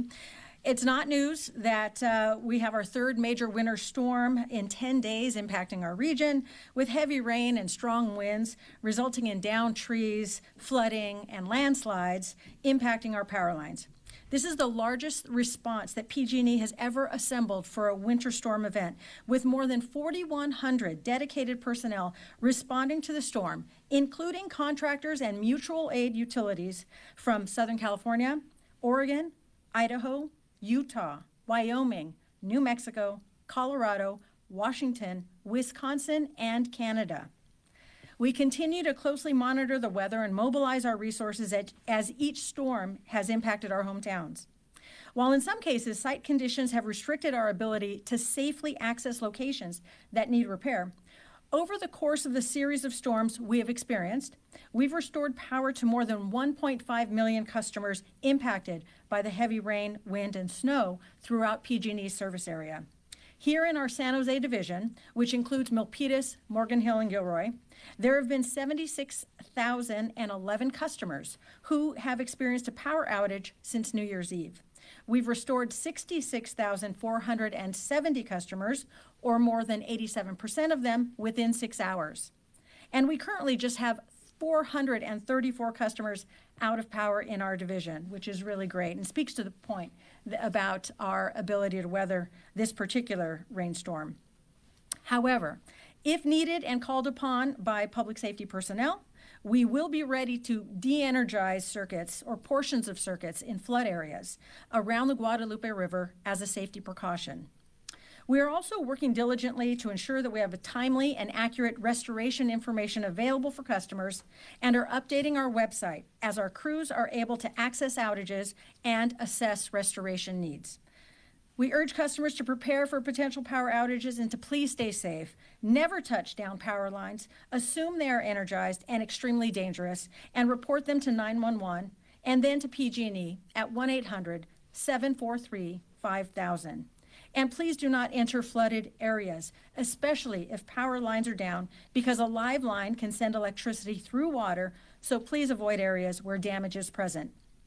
Customers can view real-time outage information at pge.com/outages, where you can search by a specific address, by a city, or by a county, and the site has been updated to include support in 16 languages. Additionally, customers can sign up for information on our website, for text, email, and phone alerts.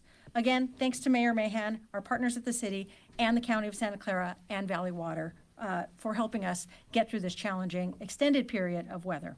Thanks.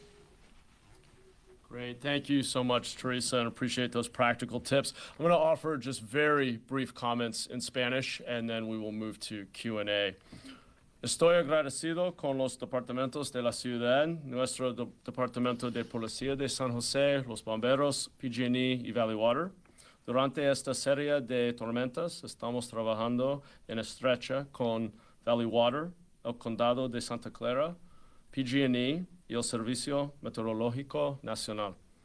Estas alianzas nos están permitiendo tener conciencia de la situación y para planificar la acción de manera adecuada. Continuaremos nuestra coordinación mientras persistan las tormentas y la posibilidad de inundaciones. Gracias a todos los empleados de la ciudad y socios por su trabajo para mantener nuestros residentes seguros durante estas tormentas. Gracias. Okay, with that, we will open it up to some questions, and I'll start here. Hey, I have one question for you, Sure. Mayor Mahan, and then one for Valley Water, if I may. In terms of the homeless residents in San Jose, can you give us an idea of what sort of impact there's been on them? Have there been any injuries? Have there been any deaths? What does that look like? And then for Valley Water, I know San Jose specifically, like you all said, has avoided the worst. Just slightly outside of San Jose, I know Gilroy this morning has had a major impact. I'm hearing 101. The 101 is flooded. Can you talk a little bit about why that's happening and your response to that? Okay, great. Thanks for the questions. On your first question about the impact on our unhoused community, the good news is, despite having hundreds, possibly 1,000 or more people living along our waterways, because city departments were extremely proactive in getting out there and in multiple ways. We had the loudspeaker system that the PD put out. We also went out with outreach teams. Our housing department had an outreach team with a number of volunteers out there going encampment by encampment, talking to people. We were able to help many people move out of the waterways. I mentioned the folks who went over to Seven Trees Community Center, for example. So we think we averted what could have been much worse. We were alerted on New Year's Day to a death along Penitencia Creek, and we don't have a report back from the coroner's office, so I cannot confirm the circumstances of that death. We also know that our fire department engaged in a couple of pretty heroic rescues, being out in the channel with fast-moving water, helping 2 individuals get out of the Guadalupe River. So I believe both were unhoused residents. So that's kind of what we know at the moment. We're going to do everything we can to help unhoused residents continue to be supported through the emergency shelter that we've set up. As I mentioned, we can continue to expand those locations as needed. So we're encouraging anyone living along our waterways to come into one of our overnight warming locations, the ones that I listed earlier. I'll just repeat in case it's helpful, the county's hotline, which is the place to start for a referral and placement, which is 408-385-2400.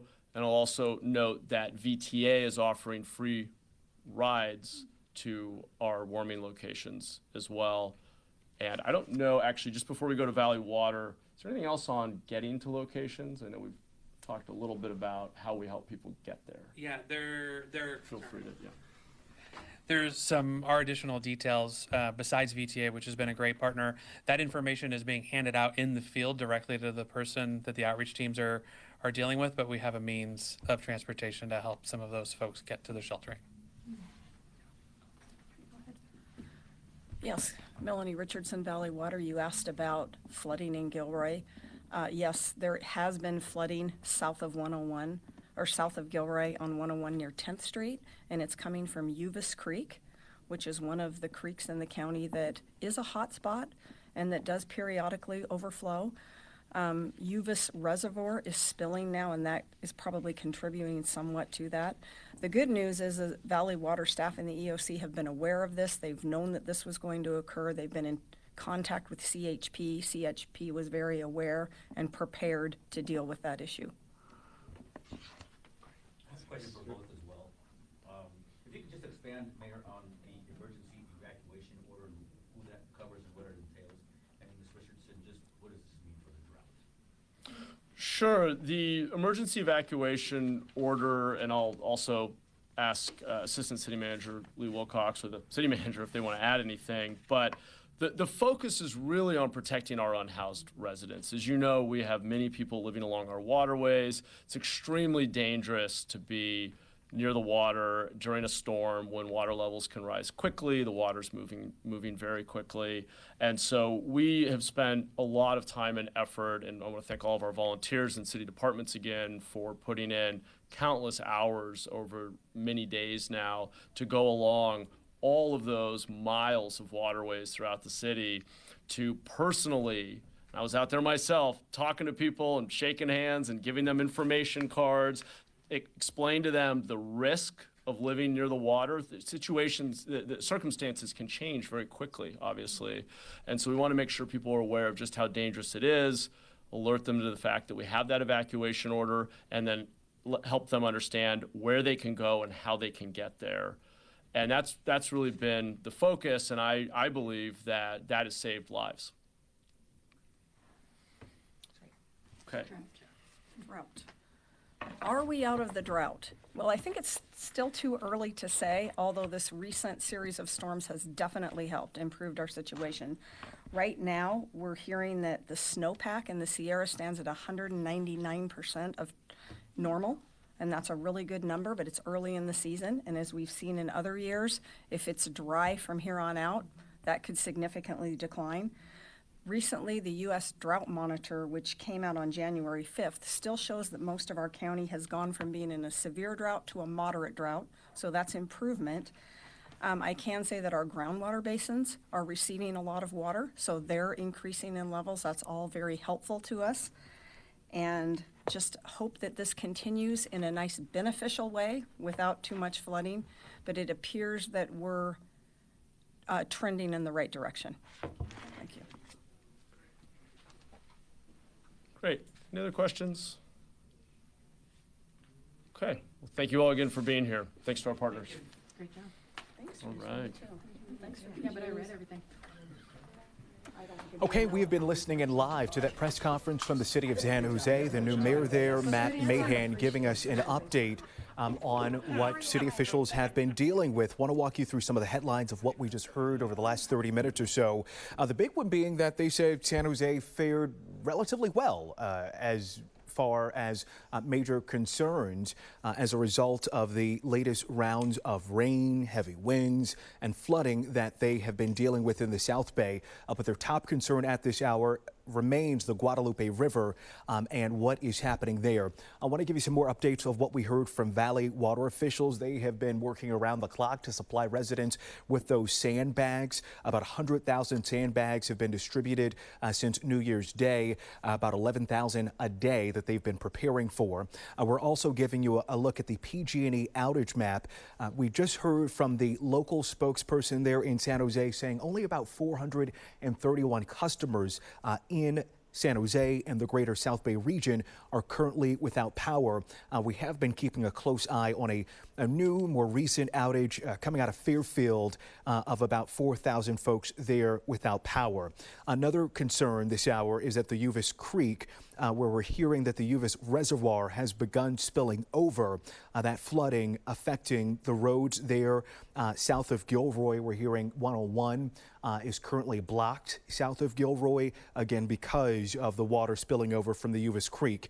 And the big question on everyone's mind with the several rounds of rain, these atmospheric rivers that we've been dealing with for quite some time, Are we out of the drought yet? We heard there from Valley Water officials that it's still too soon, but we certainly have been seeing some positive readings as far as the amount of water currently there in the South Bay. That's right. And you know, even with all of these issues, we are so lucky for these breaks. These breaks have been huge. And not only are we going to see more breaks within the heavy rain tomorrow, but that's what's going to get us through the next several days. So we have a 7-day outlook that includes rain, but as I said before, there are breaks that, really going to help us out. So there are certainly flooded areas. And as you touched on, Julian, the Uvis Reservoir, which is overflowing, the Uvis Creek, I should say, and that is allowing for a flood warning until 2:30 this afternoon. So some problems here. The next 24 to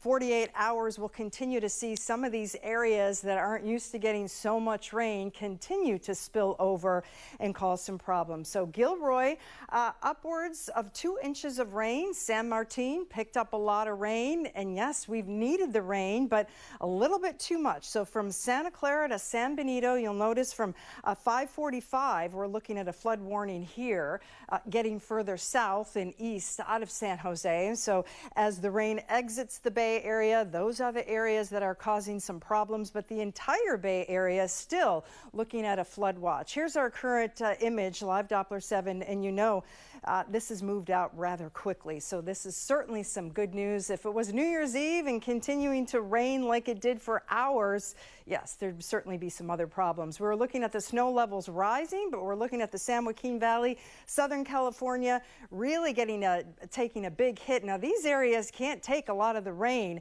that we've been able to absorb in some of our reservoirs, but we certainly are looking at widespread problems. Mainly, all of this is flooding.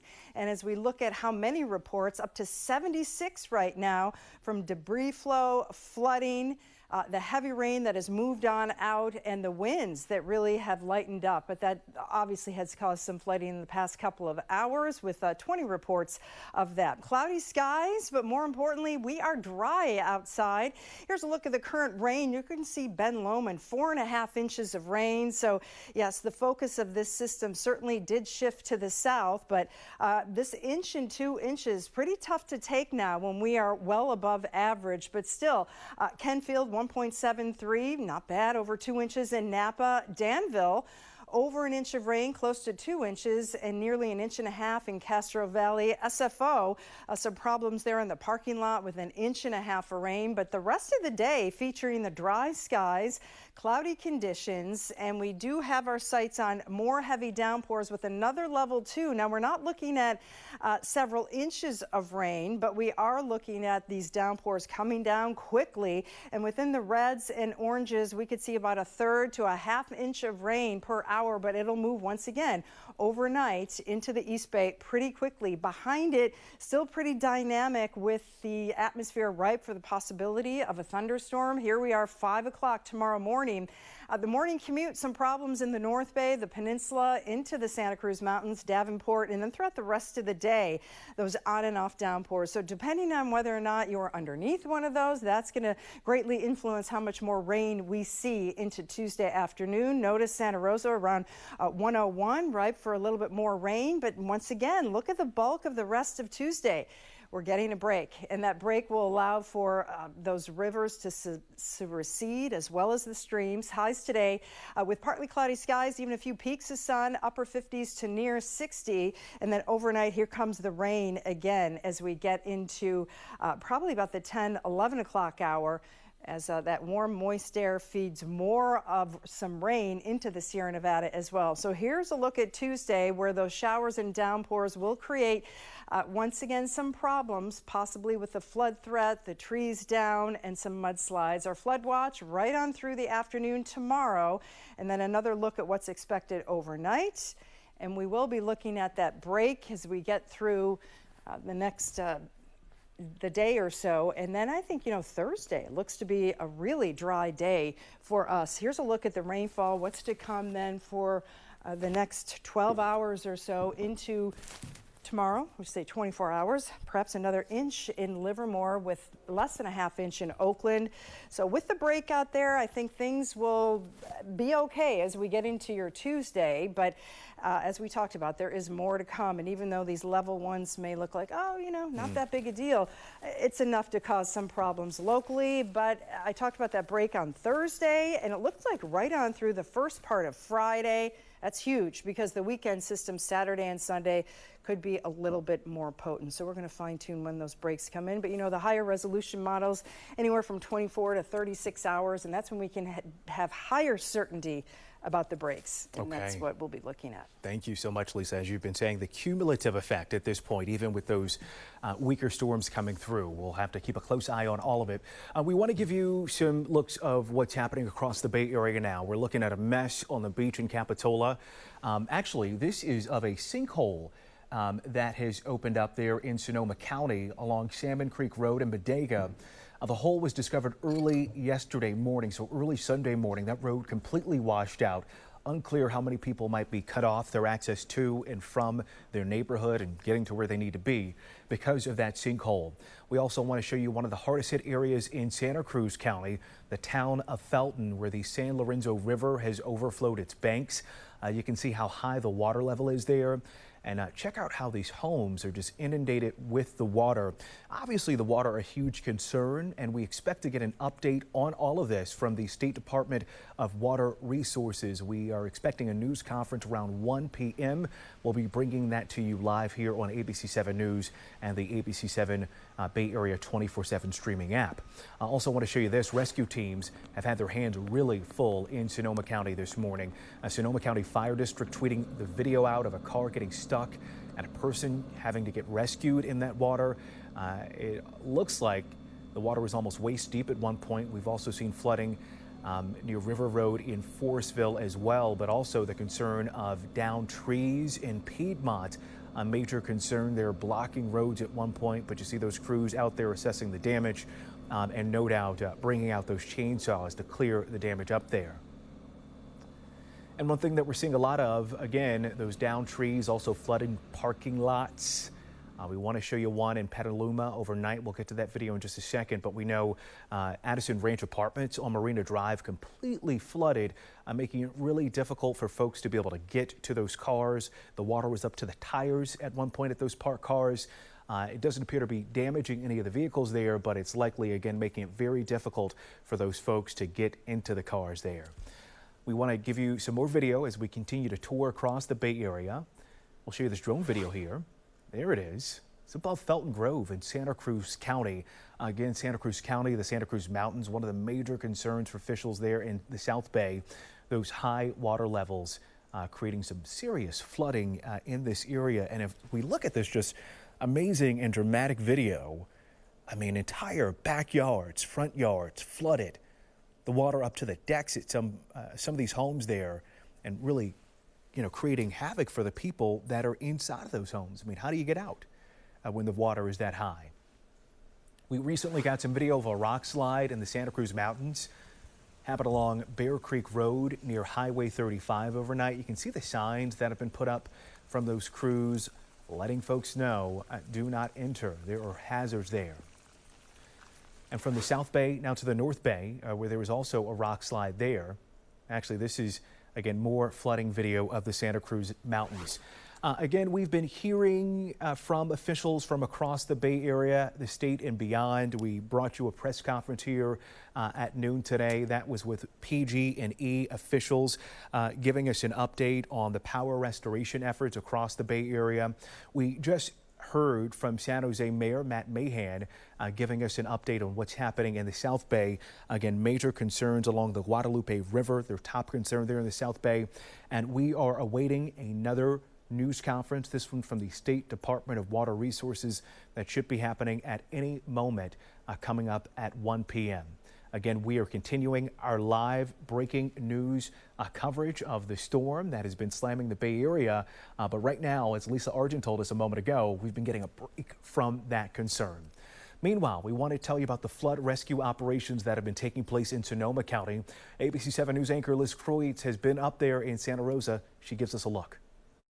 Hey, I'm I'm Liz Kreutz here in Sonoma County right now, just outside of Santa Rosa on Slessor Road and River Road, where you can see this flooding here. This road, this is on the way to Crema Winery. 2 cars stuck in the water here from this flooding from the storms overnight. Santa Rosa Fire District sent us video of a person having to be rescued by first responders this morning from the car, the Mercedes here, submerged in the water. Thankfully, the folks were able to get out and get to dry land safely. But this is really what's happening in Sonoma County this morning. Isolated flooding really on roadways from streams and creeks. All eyes, though, going to the Russian River, where in Guerneville there are areas flooded already, the low-lying areas around the river. Tonight, the river, or early tomorrow morning, expected to crest. Thankfully, it's not expected to crest as high as previously reported, so officials aren't expecting massive flooding, but still that is a concern. Now, in other parts of Sonoma County, there's also issues of flooding, road closures around Petaluma. Some of them we were able to drive by and see that the water has already receded, but folks should be cautious driving there. And there are shelters set up around Sonoma County as well for people who have been displaced because of either power outages or flooding. Here in Sonoma County, Liz Kreutz, ABC7 News. All right, now we want to go to this down in San Bruno. Thankfully, everyone okay after a massive tree fell on a home there in San Bruno, all because of the heavy wind and the rains. It's been a lot for those folks there. It happened along Pacific Heights Boulevard early this morning. ABC7 News reporter Lena Howland was there at the scene. This was the scene shortly after a massive tree took a bit of a tumble onto a San Bruno house and SUV parked in an unfortunate spot. Well, my garden needs a little work, let's put it that way. Monty Bolt has lived on Pacific Heights Boulevard for 35 years and can't say she's ever seen anything like this before. Our landlord is really good about keeping all the trees trimmed. But yeah, this was really a surprise, and it does definitely take a chunk out of the yard. The giant tree in her front yard, which came with her home, fell towards her neighbor's property amid gusty winds and heavy rain early Sunday morning. Oh my God. It wasn't until Monday morning when tree service crews came to remove it. We didn't hear anything, but when we came out the next morning and our neighbors next door text us to say, you know, we've gone to our friends, you know, about the tree and everything. Everyone inside of that home walking away without a scratch. Bolt credits the way the houses on her street are designed for saving her neighbors. Nobody was hurt. You know, it only hit the front of their garage. So in these houses, all the bedrooms are in the back.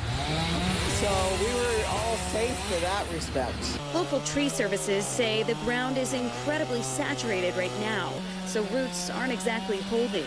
And with more rain and gusty winds expected throughout the week, Bolt worries which tree might be next.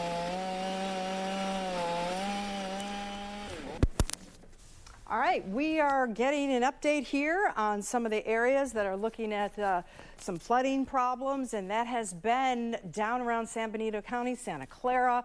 A flood warning for the next hour and a half here south of Gilroy around the Uvas Creek. The reservoir is overflowing, and so on 10th Street south of 101 there has been some flooding highlighted here. Santa Teresa Boulevard, Miller Avenue, and down by Castro Valley Road. If you can avoid this area, obviously some problems there. And further out into the hills there, Highway 152 until 545, looking at another area that is having some problems absorbing all of that water. So we are looking at a break throughout the day today, but in general, yeah, we've had too much of a good thing for sure. Looking at live Doppler 7 right now, sending the rain to the south and east through Visalia and down through Coalinga, Highway 5, the Central Coast getting hit hard now as well as the Sierra Nevada as we get into a break throughout the rest of the day today. Won't be long though, because we will be looking at some very heavy downpours, the possibility of a thunderstorm, and unfortunately Wednesday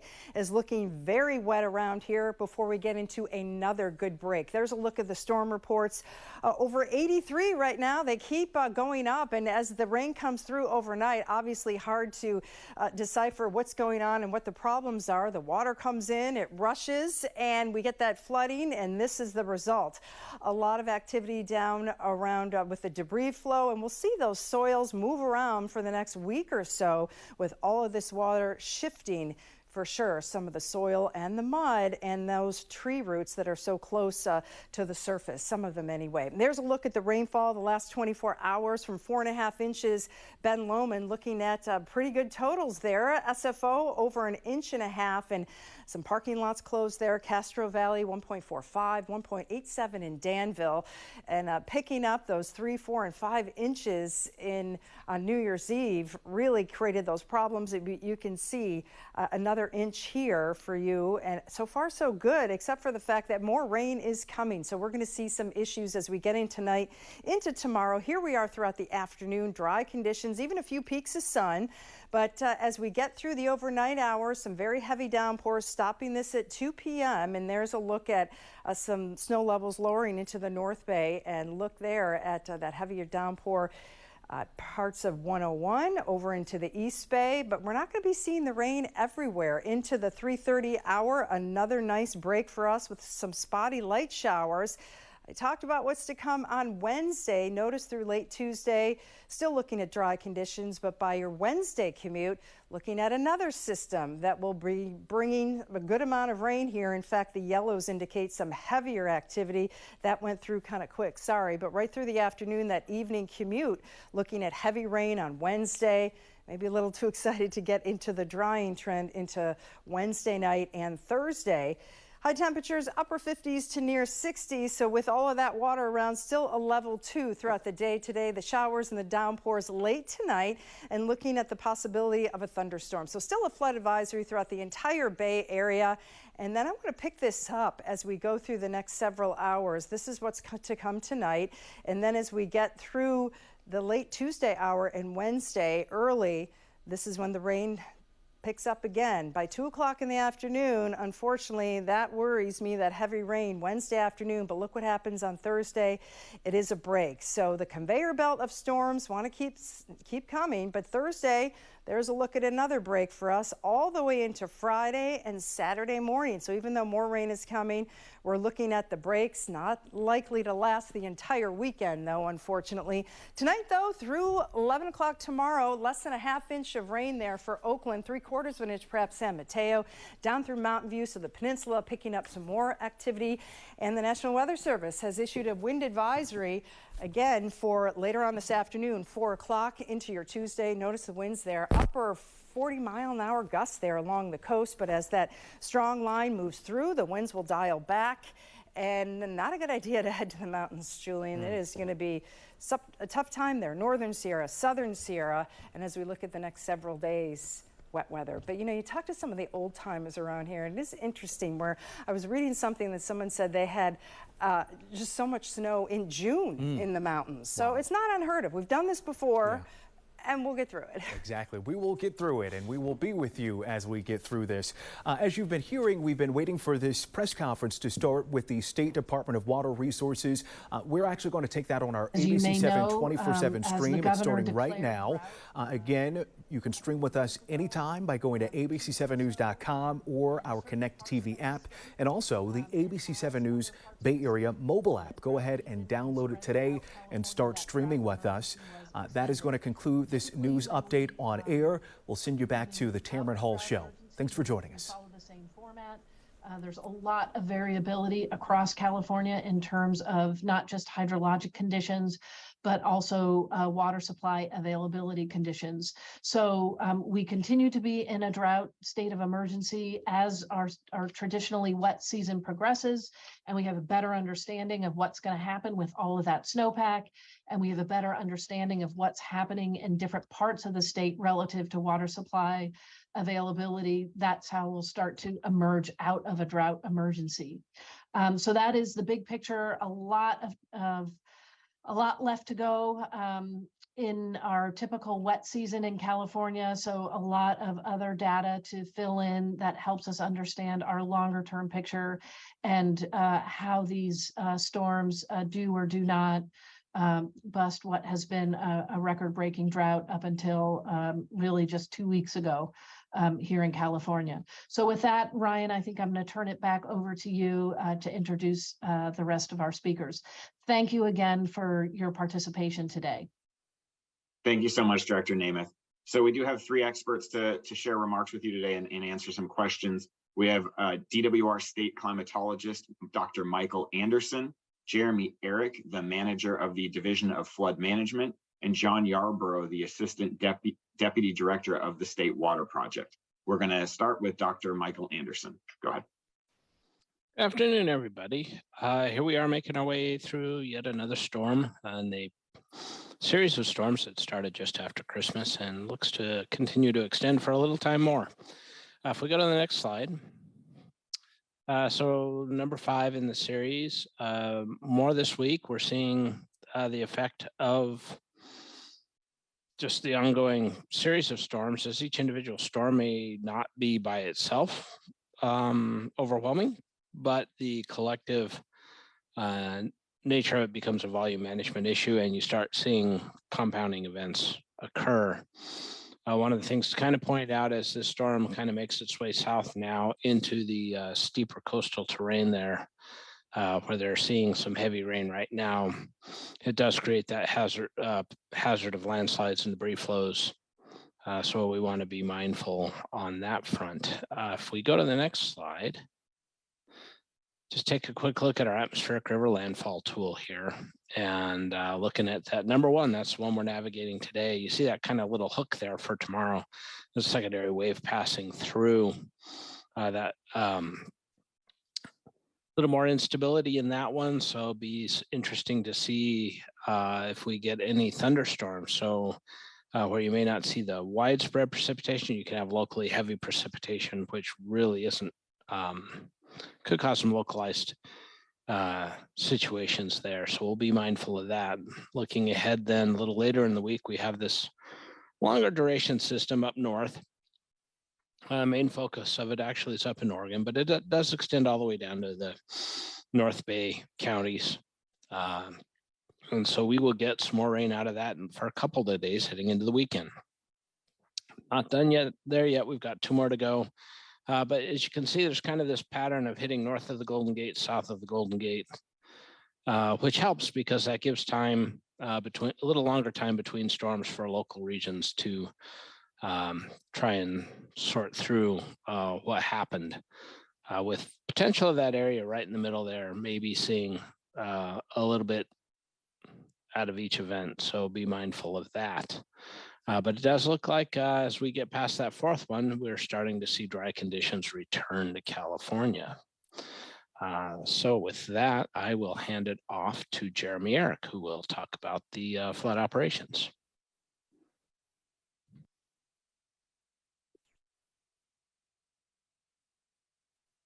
Okay, thank you, Dr. Anderson. Again, my name is Jeremy Eric. I manage DWR's Division of Flood Management. I want to talk a little bit about some activities that are going on in our Flood Operations Center. So as you've heard in response to the storms that we're seeing, the series of storms we're seeing, the State Federal Flood Operations Center has been activated since January 3rd, 24-hour operation currently. And with all this storm-related activity, we're constantly monitoring the system and the conditions across the state. The Flood Operations Center really serves as a hub to gather and share information with our partners that supports those local efforts on the ground, local emergency response efforts across the state as they unfold.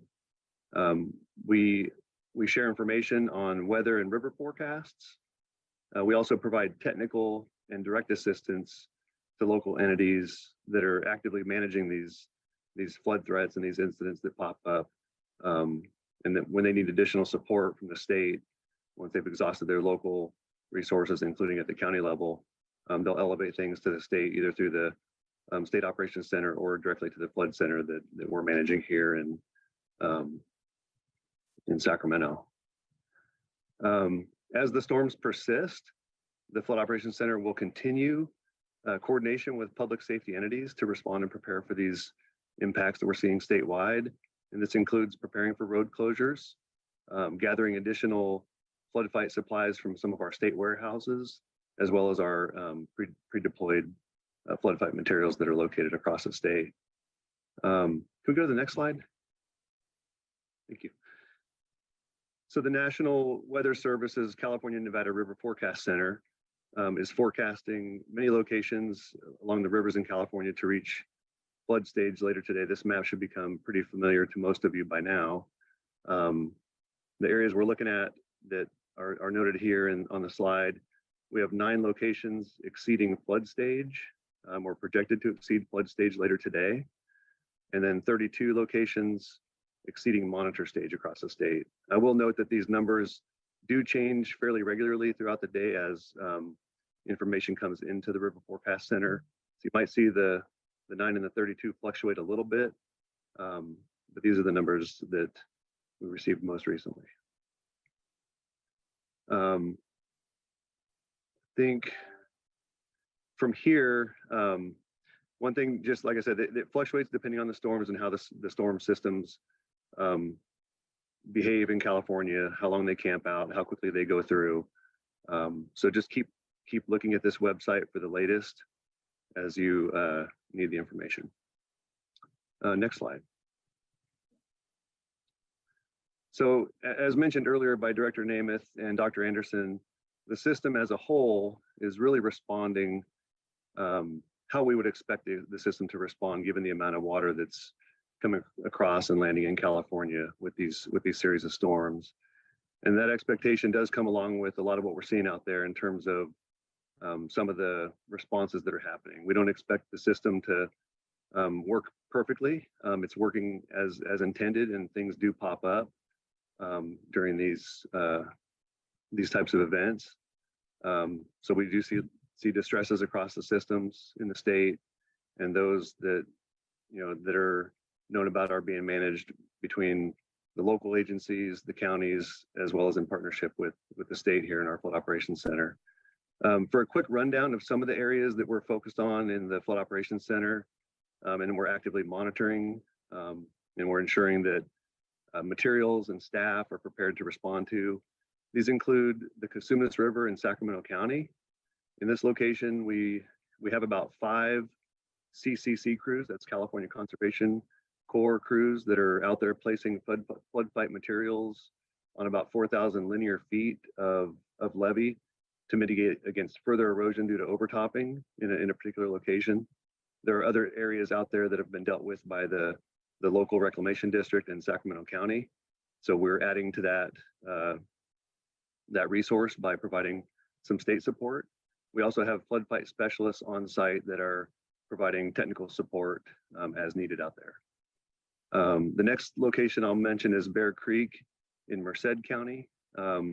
Right now, we've provided, as requested by the county, about 576 linear feet of muscle wall, which is essentially a specialized flood fight material that's used to elevate the height of the levee to mitigate for potential overtopping of the levee. The next location, Russian River in Napa and Mendocino counties. There are no requests for state assistance, but this is an area that we look at on a regular basis whenever we see high water. We have made high water notification calls as part of our normal process here, and we're ready to assist if and when needed for those respective counties. The Carmel River in Monterey County, similar to Russian River, no request for state assistance at this time. We've made the high water notification calls, and we're in contact with Monterey County as well. Another area of interest is the Pajaro River in Santa Cruz and Monterey counties. The county has requested that we provide 2,500 linear feet of muscle wall. So that's been deployed and is actively being placed. And we have a DWR flood fight specialist out there to provide local technical assistance as and any other help that they can. Next slide, please. So in terms of other activities in our Flood Operations Center, we're coordinating with local agencies in these various locations in the event that flood fight specialists are needed, if they need equipment or other resources. We take those requests in and we see if we can fill them, and if we can't, we work through the State Operations Center to see if there are other state agencies that can help with that. We've coordinated the delivery of flood fight materials and equipment to a total of 13 counties across the state. The numbers are listed here, but we've provided over 180,000 sandbags, 6 flood fight containers, and then, as I mentioned on the previous slide, a total of 3,000 linear feet of reinforcing muscle wall. We've also,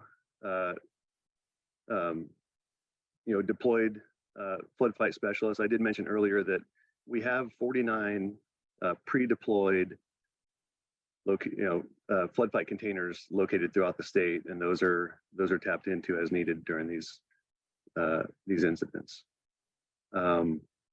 We do have incident command teams that are prepared to be deployed to specific areas as needed. We haven't deployed any incident command teams as of yet, but they're ready to go if that's needed.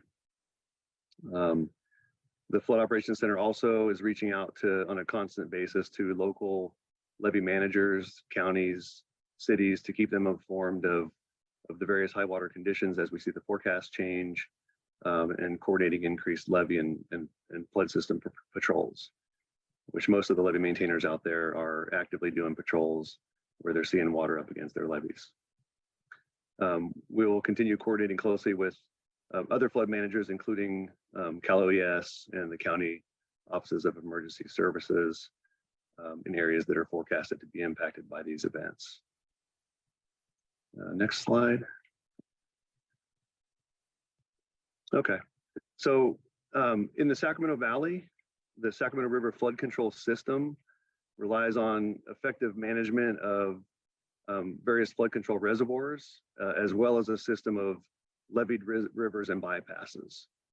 The series of bypasses, which on this slide you can see the shaded light blue areas. In part, some of the shaded light blue include the river systems, but the bypass system really serves as a backbone to the Sacramento River Flood Control System, in that as water gets high on the rivers, there are a series of weirs that are listed here and highlighted in yellow, and that water, when it gets to a certain elevation, will start to overflow the weirs and move into the bypass system. And what this does is it relieves pressure off of the system of levees that are along our rivers and channels, and allows it to effectively make its way through, and protecting the more populated areas and urban centers. As Director Namath mentioned earlier, most of these weirs are passive weirs. The only weir that we actually operate is the Sacramento weir, which is shown down there. It's not highlighted because it's not a forecast point, but that is one of the most significant weirs that protects the greater Sacramento area. So the 6 weirs in the system are listed here. I'll run through each one of them just briefly. Molten weir at the top, that is forecasted to flow over the next couple days. Colusa weir and Tisdale weir, as well as Fremont weir, are both flowing, and Cache Creek is a weir that's associated with the Cache Creek settling basin coming out of the Cache Creek catchment area, and that flows intermittently as the storms come through and water either recedes or elevates. Again, the Sacramento weir is manually operated. It's not opened currently, and no decision at this time has been made to open the Sacramento weir. But even though it's not opened, as I mentioned, the Fremont weir is flowing, and there are also some local creeks and drainages that come into the Yolo bypass. So you will see water in the Yolo bypass, but it's not due to opening up of the Sacramento weir. I think that's about all I had for today. Oh, I have one more slide. Thank you. Oh, there we go. I think I covered this just as part of the previous one, but so the Sacramento weir is not opened and is not scheduled to be opened at this time. We are monitoring forecasts on the Sacramento River, and that is the Sacramento River at I Street location, but it's not currently forecasted to meet the criteria to open the weir. And then I already mentioned why you're seeing water in the Yolo bypass. So I think that wraps up my part of the presentation.